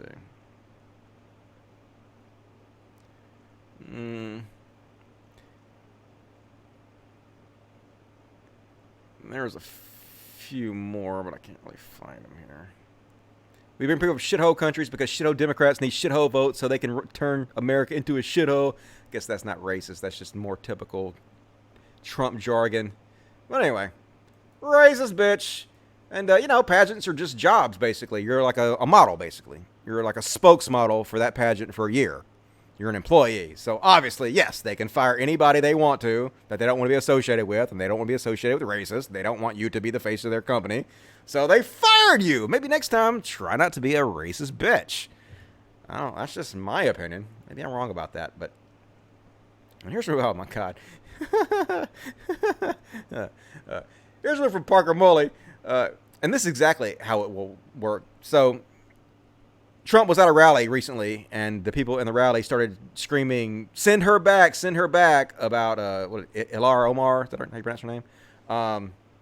Which is racist as fuck, right? And Trump just sat there, and he smiled for 13 seconds, and he didn't say anything or didn't condemn them anyway. And then afterwards, he said, oh, I didn't appreciate that. I didn't like that. I wouldn't encourage that. But, yeah, he did. So she's basically explaining, next time he does a rally, this is going to happen again. This is 100% going to happen again. They're going to start screaming, send her back, send her back. And this is what he's going to do. She's dead on. People will chant, send her back at his next rally. Trump will smile and mockingly say something like, no, mustn't say that. The fake news will say it's not nice. No, while chuckling to himself. That's exactly what will happen. You watch. Dead on. But profiles encouraged from Mike Pence on racist chants at president rally. This is what Mike Pence had to say about it. I'll just play it. It's funny. So courageous, these guys. Look how courageous they are standing up against the racist rants of their own followers. The president was very clear. Was he? That he wasn't happy about it. And that if it happened again, he'd make an effort to speak out about it. He will make an effort to speak out. That's what he's already said. If it happens again, he may, possibly, he could make an effort to mildly speak out in some way against the horrible racism that his fans are chanting at him. God damn it, this is the President of the United States. Like, how do I live in this timeline? Like, seriously, how did I make it into this bizarro fucking universe where this is what's happening? Frustrating, folks. This is why I have to unplug. You have to unplug. You can't just be plugged into this all the fucking time or you go nuts. And you guys might remember I put out a video last week where I basically clipped out from my show the debate I had with the drunken peasants, 3-on-1, where I got them destroyed them in every possible way a human being could destroy another human being over Trump. And one of the things they kept saying is, how do you know Trump's going to do what he's going to do? How do you know he's going to be the most conservative president in our lifetime? Well, turns out every member of Trump's new Human Rights Commission is an anti-LGBTQ activist. Shocker. But he held the gay flag. He held the gay flag. Doesn't that prove he's going to be open to gay people? No. That proves that you're a fucking idiot who will believe anything. That's what that proves. But no, TJ. No. And, oh, yeah, this is fucking classic. While I was gone, Paul Joseph Watson got triggered over wheelchair emojis because, you know, that's the important stuff to really focus on. 45,000 people are dying in America every year from lack of health care. Our planet is dying rapidly from global warming. We just sold billions of dollars to Saudi Arabia for their civilian war. And these icons of wheelchairs are the real problem, folks. Why can't you see that? So 20 emojis of people with 2 genders and 5 different skin colors riding 2 different types of wheelchair, mechanical and automatic. Have we reached peak identity politics yet? Imagine being this petty, where you care that they have emojis that represent people in a wheelchair. Imagine this is your life. And imagine, but here's the depressing part. If it wasn't already depressing enough, this dude's a millionaire. this dude's making like $1 million a year or something like that. This dude has 1 million subscribers and is loved by millions of people and is considered an amazing person by lots of folks. That's why I have to unplug every once in a while, folks. Like, it's hard to take. It's getting hard to take that the world keeps rewarding these people and punishing the good, like this with the ACA, right? I just read you all the comments from the salt of the fucking earth people who care. You can tell they care with every fiber of their being about trans people. And they got bullied and kicked, basically pushed away and voted off the board, right? They got punished for being good people by the most famous and most respected atheist organization in the world right now. I think it's pretty obvious why I'm getting depressed. I'm trying not to. Like, I'm trying to smoke enough weed to keep my head above water, man. But seriously, this stuff's getting to me. I can't lie. It's getting to me. And is it getting to any of you? You know, maybe I'm just weak. Maybe I'm just old. Maybe I can't handle it anymore. But it is getting to me. But anyway, let's go to a clown instead to cheer ourselves up. Charlie Kirk, the clown. This is depressing too, though. Fuck. He's also rich, and he also got 34,000 likes for this. In California, if you misgender someone, you can get thrown in jail for up to a year. No. What the fuck? You're just making shit up. But if you are an illegal alien, you get free healthcare, housing, and education. No, you don't. What are you talking about? How does that work? It doesn't. None of this fucking... What are you... Like, I'm in crazy land right now. These are the famous, popular people on the goddamn internet right now. How is this real? And some gray bloke, perfect response. The best way to defeat false arguments is to counter them in the marketplace of ideas. This is the marketplace of ideas, folks. The marketplace of ideas don't give a fuck about good ideas. Don't give a fuck about that shit. I used to say that same stupid bullshit all the time, and it's bullshit. Marketplace of ideas is absolutely fucking horseshit. People believe whatever's easy for them to believe. People believe the lies that back up what they already want to believe. They don't give a fucking shit about what the truth is. And, oh God, okay, I guess we'll do this Tim Pool thing. Let me see about the Super Chats. Take a little break and read the Super Chats! Super Chats! Alright,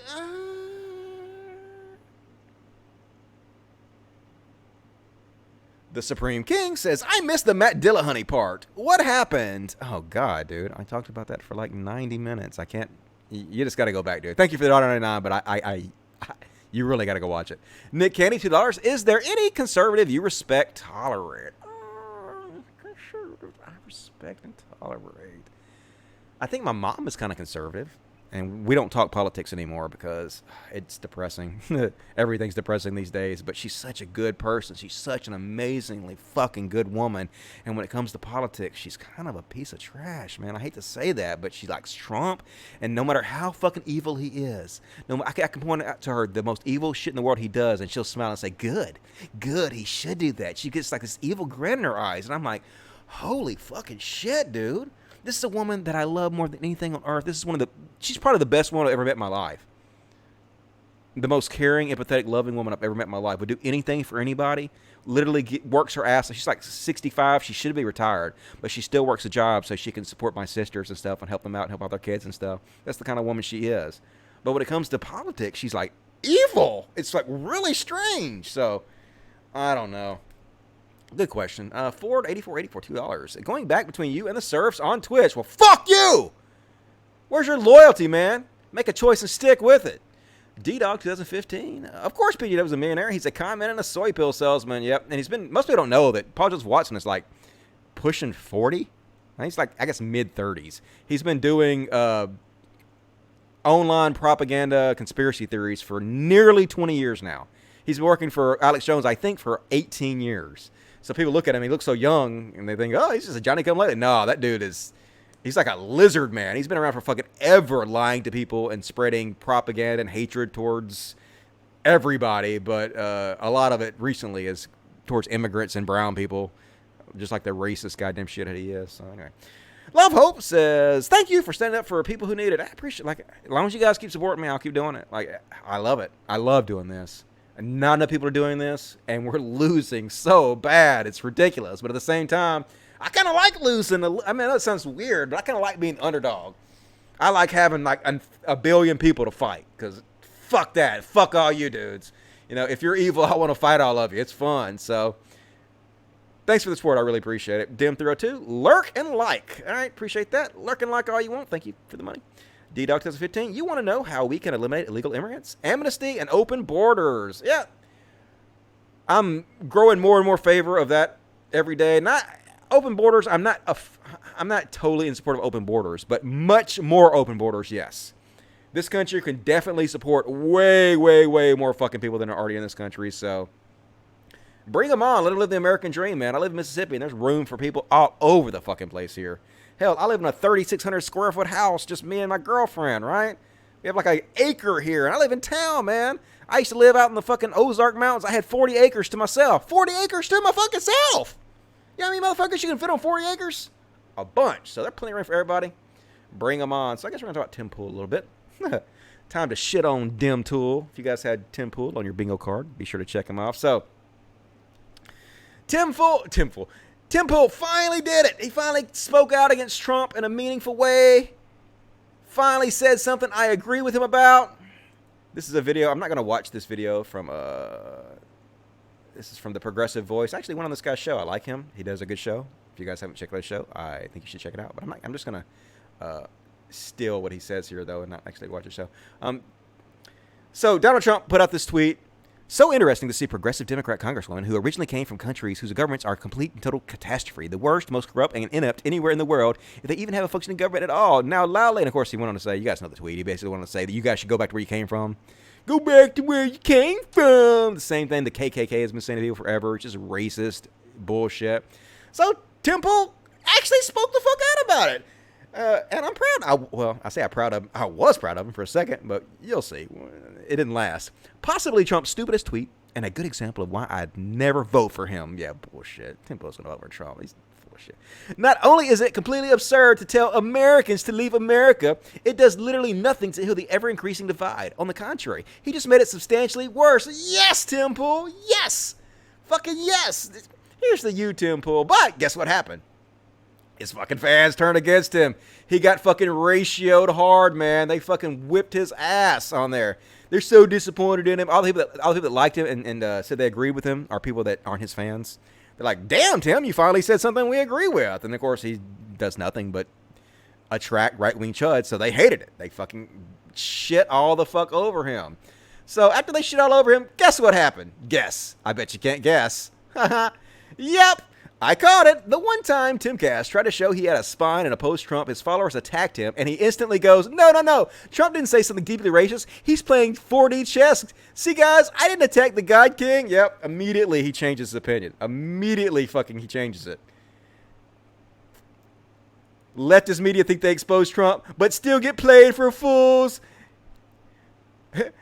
Vaz Estraclan basically confirms Trump is playing 4D chess. Yep, he's just manipulating all you guys. He's actually a genius, and the reason he said this was because he's just tricking you to get reelected. He's so fucking awesome. God damn it, Tim Pool. Shit, man. I thought for 1 second I was going to have a little bit of fucking like for you, a little bit of respect for you, but you couldn't even go like a day. You couldn't even go a day without fucking ruining it, without showing everybody that you're a spineless fucking conservative coward, a lying cunt. But anyway, keep it up, because it's really fun to make fun of. Like, goddamn, this guy makes it so easy. It's like he's doing it on purpose almost, but he's not. But let's keep fucking on, shall we? Oh yeah, this is. I don't know if you guys get the reference to this joke, but I'll make it perfectly clear in a second. Temple says, my lefty friends message me every so often that they are scared of speaking out against the far left because they will get attacked. Yeah, right. I speak out against the fucking far left all the fucking time, right? I just spoke out against that dumbass transgender crazy pedophile woman, right? You can speak out against the far left whenever the fuck you want to. Just like when the MAGA hat kids. I had no problem speaking out against. I thought that was bullshit what they did to those kids. Like, didn't worry about it for 1 fucking second because I'm not a goddamn coward, right? And I took a little bit of shit for it, but I didn't care because I told the truth. And who gives a fuck if you tell the truth and you take shit for it? That's what you do when you're not an abject goddamn coward. Anyway, because they won't push back on the far left DMs. Don't see opposition of embrace woke Twitter. This will lead to Trump's 2020 landslide victory. So anyway, this person made fun of him. Out of town, being scared by my lefty friends. They're all just out of frame, being scared too. You guys get that reference? It's a reference from, what the fuck? It's Nathan for you. Nathan for you. I'm gonna see if I can find it. Sure, I can find it on Google if I just search for that. I didn't type friends right, but go to images, bitch. Oh yeah, here it is. Classic. Nathan Fielder. I'm out of town, having the time of my life with a bunch of friends. They're all just out of frame, laughing too. It's pretty funny. I don't know if you guys know this, but basically just making fun of himself. Like, the character he plays is kind of a sad loser in a way who doesn't really have very many friends because he's so awkward. And so he's just pretending like he has friends out of camera. So that's what they're making fun of Tim Pool for. And also, if you've never seen the show Nathan for You, holy shit, go watch that show immediately. Like, one of the best shows I've ever seen. He fucking killed it. I think he did 2 seasons, and the last episode was so good he quit. It's funny, but I can't do any better than this. I'm just gonna go out and fucking top. And they wanted him to do more, and he's like, nope, I fucking quit. I'm out, motherfucker. Mic drop. And he walked out. So if you haven't seen the show, watch it. Very funny guy, very well done, and good joke, Palais Hofstein. And I think we got some more Tim Pool. When you label me and Will Chamberlain extremists, you've officially jumped the shark. Will has been called a vanilla yogurt, and I'm often called the milquetoast fence. The smears won't work the way you think they will, but thanks for linking to my YouTube videos anyway. And Dan Arrows is like, dude, you called me a farless extremist not even a week ago, and he did. Tim Pool called Dan Arrows like an Antifa extremist. Dan Arrows! You guys know who Dan Arrows is? You ever watch any 3 Arrows videos? Dude is like the most rational, calm, laid back, just here's the facts. Nothing extremist about him at all. And Tim Pool was like, yeah, this guy's a fucking Antifa extremist. He got banned. So anyway, Tim Pool just doing what Tim Pool does, being a giant fucking hypocrite and embarrassing himself in front of the world. I'm here for it all fucking week, folks. And another good comment about all the people saying, America, love it or leave it. Remember when Barack Obama won the presidency in a landslide and won re-election by a healthy margin, and conservatives disagreed with the direction he tried to take the country? But they all withheld criticism because, love it or leave it, right? Yeah, I remember that. But they didn't fucking bitch about Obama, did they? Never. But yes, they did. I mean, God damn it, Trump's slogan is literally "Make America Great Again." The slogan literally means America is not great. The people whose slogan is America is not great are also telling you if you don't love America to fucking leave it. Like, what the goddamn hell? Like, oh God, folks, like, it don't make any sense. Like, none of this makes any sense to me. And, oh God. Oh, speaking of Trump, how is this real? How the fuck? This happened to me. They killed my mom, my 6 brother. They left behind them. Where are they now? They killed them. They are in the mass graves in Sinjar. They killed my mom. They killed my family. Where are they now? They're dead. They killed him, motherfucker. What the fuck? He just looks at his face. He's just like, nothing going on here in my brain. And speaking of Trump, here's him hanging out with pedophile Jeffrey Epstein and partying with Jeffrey Epstein. Yeah, folks, here's our president. Here's the leader of the free world. With Jeffrey Epstein at Mar-a-Lago. Partying with the billionaire owner of a pedophile island. All normal shit, folks. Nothing to worry about or see here, folks, right? They're doing something here that kind of is relevant. We're going to explain what the president was doing back then with the man he now says he was not a fan of. Willie was wearing that jean shirt. He totally hated him. Not a fan of Epstein at all, isn't he? They're definitely not buddies at all. Look how much he hates Epstein. There's a lot of different They definitely aren't close in any fucking possible way. Look, he just insulted him. That's why he's laughing. He just told him that he's a fucking asshole. Definitely, that's what happened. I thought he didn't like him. Yep. We'll see. It looks like the whole... Leader of the free world, folks. Billionaire pedophiles. And, like, conservatives don't give a fuck. Like, Pizzagate, totally fucking real. Gonna go in the pizza parlor and shoot the place up, right? But when the actual president of the United States is hanging out with the real-life pedophiles on a pedophile island, Bill Clinton, right? It's Bill Clinton's fault somehow. That's how this shit works. Let's see. Got about another 20 minutes. I might finish a lot of this shit up in the next 20 minutes. Let's see what happens. Oh, and here's another thing, right? this is the point I was trying to get across to the drunken peasants when I was debating them about how Trump is the most conservative candidate in our lifetime, the most conservative Republican president in our lifetime. And they were like, what makes him more conservative than the other presidents? What makes him more conservative than Bush and Reagan? Well. Since this is the last speech that I will give as president, I think it's fitting to leave one final thought, an observation about a country which I love. It was stated best in a letter I received not long ago. A man wrote me and said, you can go to live in France, but you cannot become a Frenchman. You can go to live in Germany or Turkey or Japan, but you cannot become a German, a Turk, or Japanese. But anyone from any corner of the earth can come to live in America and become an American. Yes, the torch of Lady Liberty symbolizes our freedom and represents our heritage, the compact with our parents, our grandparents, and our ancestors. It is that lady who gives us our great and special place in the world. For it's the great life force of each generation of new Americans that guarantees that America's triumph shall continue unsurpassed into the next century and beyond. Other countries may seek to compete with us, but in one vital area, as a beacon of freedom and opportunity that draws the people of the world, no country on earth comes close. All right, I'm not going to play the whole thing, but this is Ronald Reagan, who was a conservative shithead of the highest order, but he makes fucking Trump, or Trump makes him look like Bernie Sanders, right? Is that right? Did I say that right? He makes Trump look, no, I think that's that right. But anyway, you know what I'm saying? This used to be how it was, right? America is the melting pot of the world, right? America is the place where we invite everybody to come. Your tired masses, and we were a beacon to the fucking world. And now Trump's in office, and we're the laughingstock of the fucking world, right? It's just,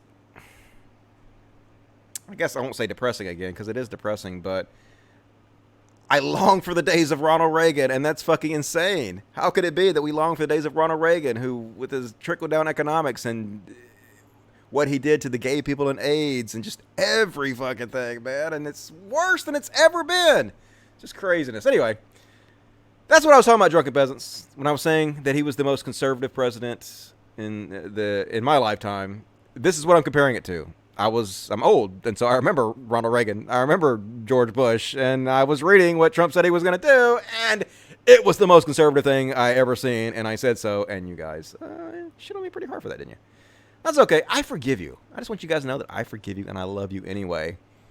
I understand why you did it. And oh, God, imagine how empty your life would be if you had to make your wedding about another man. And this is so fucking tacky, dude. So trashy, but well, I guess you get your military man. I give it like a month. I'm surprised that they're still together, to be honest with you. Surprised they made it through the fucking wedding.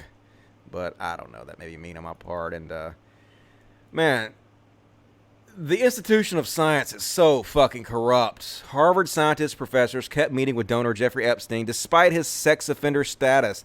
So many of these people in science, they just want the money. They just don't give a fuck how they get it or who they have to associate with. But here's the problem. When you associate with people like this, you're lending him credence.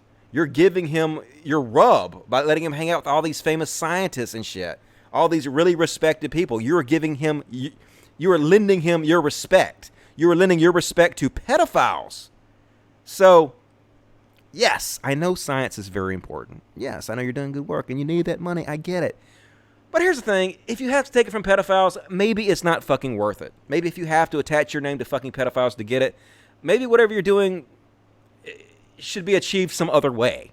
And so I think science needs to really have a come to Jesus moment and examine who they're taking money from and why and who they're associating with.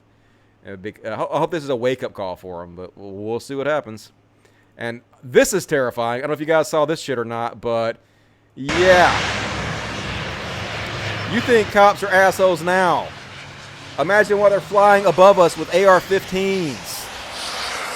These motherfuckers just invented the Green Goblin. Welcome to the future. Got all these fucking robots. We're doomed, people. We're doomed. I mean, it's cool. I'll give it that. It is fucking cool, but it's also scary as a motherfucker right here.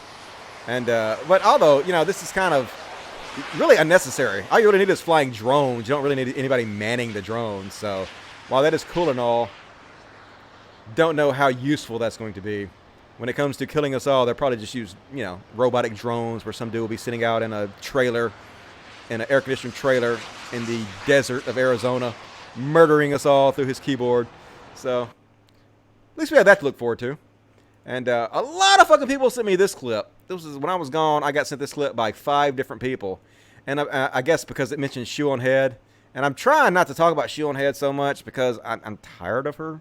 But people keep bringing her up to me, so I guess I'll cover this. Somebody called into the David Pakman show, and they were explaining how they got radicalized into the alt-right, and one of the first person they watched was Shoe on Head. And, of course, I'm not saying Shoe on Head was the alt-right or anything. I'm just saying they said they watched her, and then she was like a jumping-off point to Blair White, other things. So I'll let them say it for themselves. I just wanted to give a big thank you.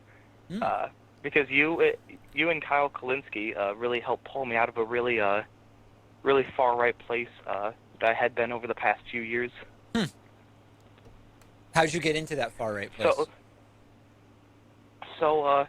But my family's pretty liberal, so I was just kind of like another caller I called not too long ago. Yeah. I just kind of when I started getting into politics, I just automatically assumed, oh hey, I'm just going to be on the left. But What happened was I came across a video from a YouTuber known as Shoe on Head, and that was like, just a person on the left criticizing people on the left.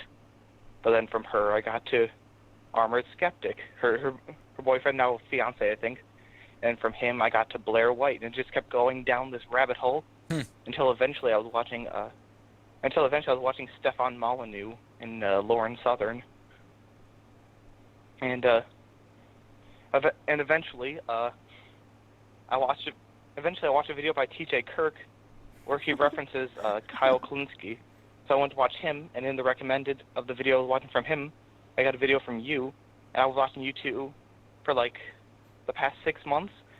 All right, good job, TJ. You should have woke this guy up. This is how it happens a lot. These people start off with like videos from Shoe on Head. These, she's a lefty and she's fucking shitting on the left, and the left deserves it. And they get on there and they watch her shit on feminists and teach them how horrible feminists are. And then from there they, skip over to Armored Skeptic and his centrist bullshit and his telling them that, hey, Antifa is actually much more violent than the alt-right. Antifa is much more violent than white supremacists. He basically whitewashes white supremacy. And then from there, you get sucked down to Blair White and Stefan Molyneux. And, like you said, it's just a rabbit hole. This is how a lot of these kids end up chuds. And I've been talking about this for 3 years, right? It's true, folks. And they're winning. They've taken over everything. But we're fighting, folks. We're fighting back. Hey, it's all we can do, right? Can't lay down. Can't give up. Got to keep trying. So I guess kudos to TJ Kirk on that one. You go, TJ. And I guess we're going to talk about Candace Owen. Do I even want to cover Candace Owen? I'm so tired of Candace Owen. Maybe I'll skip Candace Owen. Now, this is funny, though. This is a little cute little monkey. Don't you... Look, this is mean. Don't you fuck with monkeys, right? So she pretending like she has something in her hand, because this is what you do when you want the monkey to come up and get something out of your hand. So she pretending. So the monkey comes up there and is like, bitch, you ain't got nothing. Nah, you fucking asshole. Yeah, you get her. You tell that woman. You leave that monkey alone. That monkey ain't hurting you. And, I don't know who this kid is, but this kid is a very talented musician. Like, I'm going to try to learn this trick myself. This is definitely a good one. And here we go. Boom! Got me. Nailed it. What a cutie. And go back to where you came from. Nope, just kidding. And this is sad. This is a little boy, 5-year-old boy, sitting on his roof because they want to take him to get circumcised at 5, man. And they're like, oh, isn't this so funny? It's smiley face, laughing tears. Haha, we're going to go genitally mutilate this boy against his will. So hilarious. No, it's not hilarious. You're evil. You're an evil person who is about to mutilate your kid in a way that is going to affect his life for the rest of his life. Affect it very negatively I've spoken against this before, and like I'm not ashamed to say, I used to be ashamed to say, but I'm no longer ashamed to say that I am uncircumcised, and as somebody who has the equipment, it's very, very, very, very useful. And so this is very sad to see. Folks, please stop circumcising your kids. Please stop that. And please encourage other people to stop doing it. And if you see shit like this, speak out about it. You know, we don't have to sit idly fucking by and goddamn let them do this fucking shit. And a lot of people are speaking out about it too, and that's the good thing to see. More and more people are speaking out, not being afraid. And maybe eventually we will stop this. I hope so. I'd love to see us stop circumcision in my lifetime. That would be a great thing to see. And Bernie Sanders, man. I'm about to end the show, but we're going to end it talking about Bernie fucking Sanders because, man, we got to get this dude in the office. I don't know how it's come to have a person like Trump in office when like people like Bernie Sanders exist in this world. It's just, we have to try, folks. We got to do what we can. Bernie Sanders, instead of spending $1.5 trillion on weapons to kill one another, let us unite against the common enemy that is climate change. I mean, it's just common sense, right? Obvious. You can't, it's like you open your mouth and the most obvious thing comes out, and this is clearly fucking it, and yet it's the opposite of what we're doing. It's the exact fucking opposite of what we're happening. Instead, we're increasing our military at alarming rates, bankrupting our country, selling billions and billions of dollars to Saudi Arabia that they use on civilians. It's just, it's like I said before, it's like a dystopian future that we're in right now. And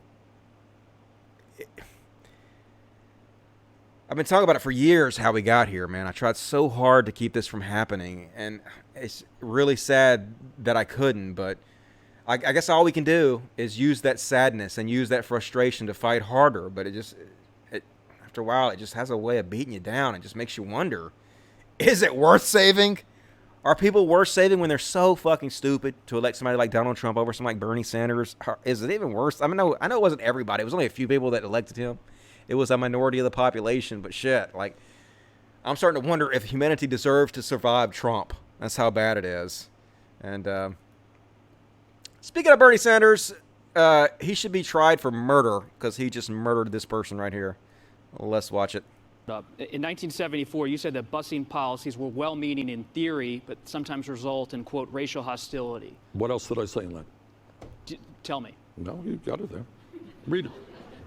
Read the whole quote. I don't have the whole quote. The whole quote is, the federal government doesn't give a shit about African Americans. Oh, that is true. That's why in 1970. So he tried to catch him on some busing bullshit rhetoric because the busing topic was hot because of the election, and Joe Biden totally fucking blew it on the whole busing thing. So this guy's trying to get a gotcha on Bernie Sanders by only saying part of the quote without even having the entire quote there, and Bernie Sanders just fucking crushes him. Yeah, what does the rest of the quote say, motherfucker? Let's see what it said. No, you got it there. Read it. Read the whole quote. I don't have the whole quote. The whole quote is, the federal government doesn't give a shit about African Americans. Oh, that is true. That's why. Yep, don't give a shit. Bernie telling you like it is. You try to get him and he got you. So apply water immediately to burned area, motherfucker. And might want to rethink going up against Bernie Sanders again. And let's see what else I got here that I'm going to finish up the show with.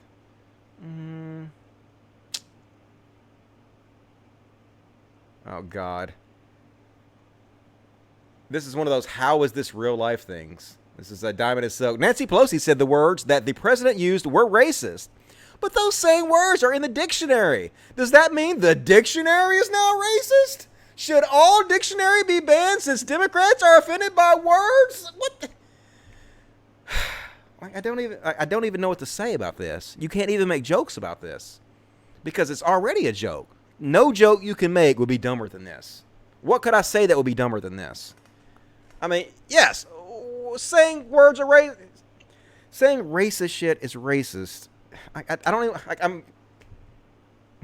I'm speechless. I'm literally speechless. I'm just gonna move on because I don't know what to say. All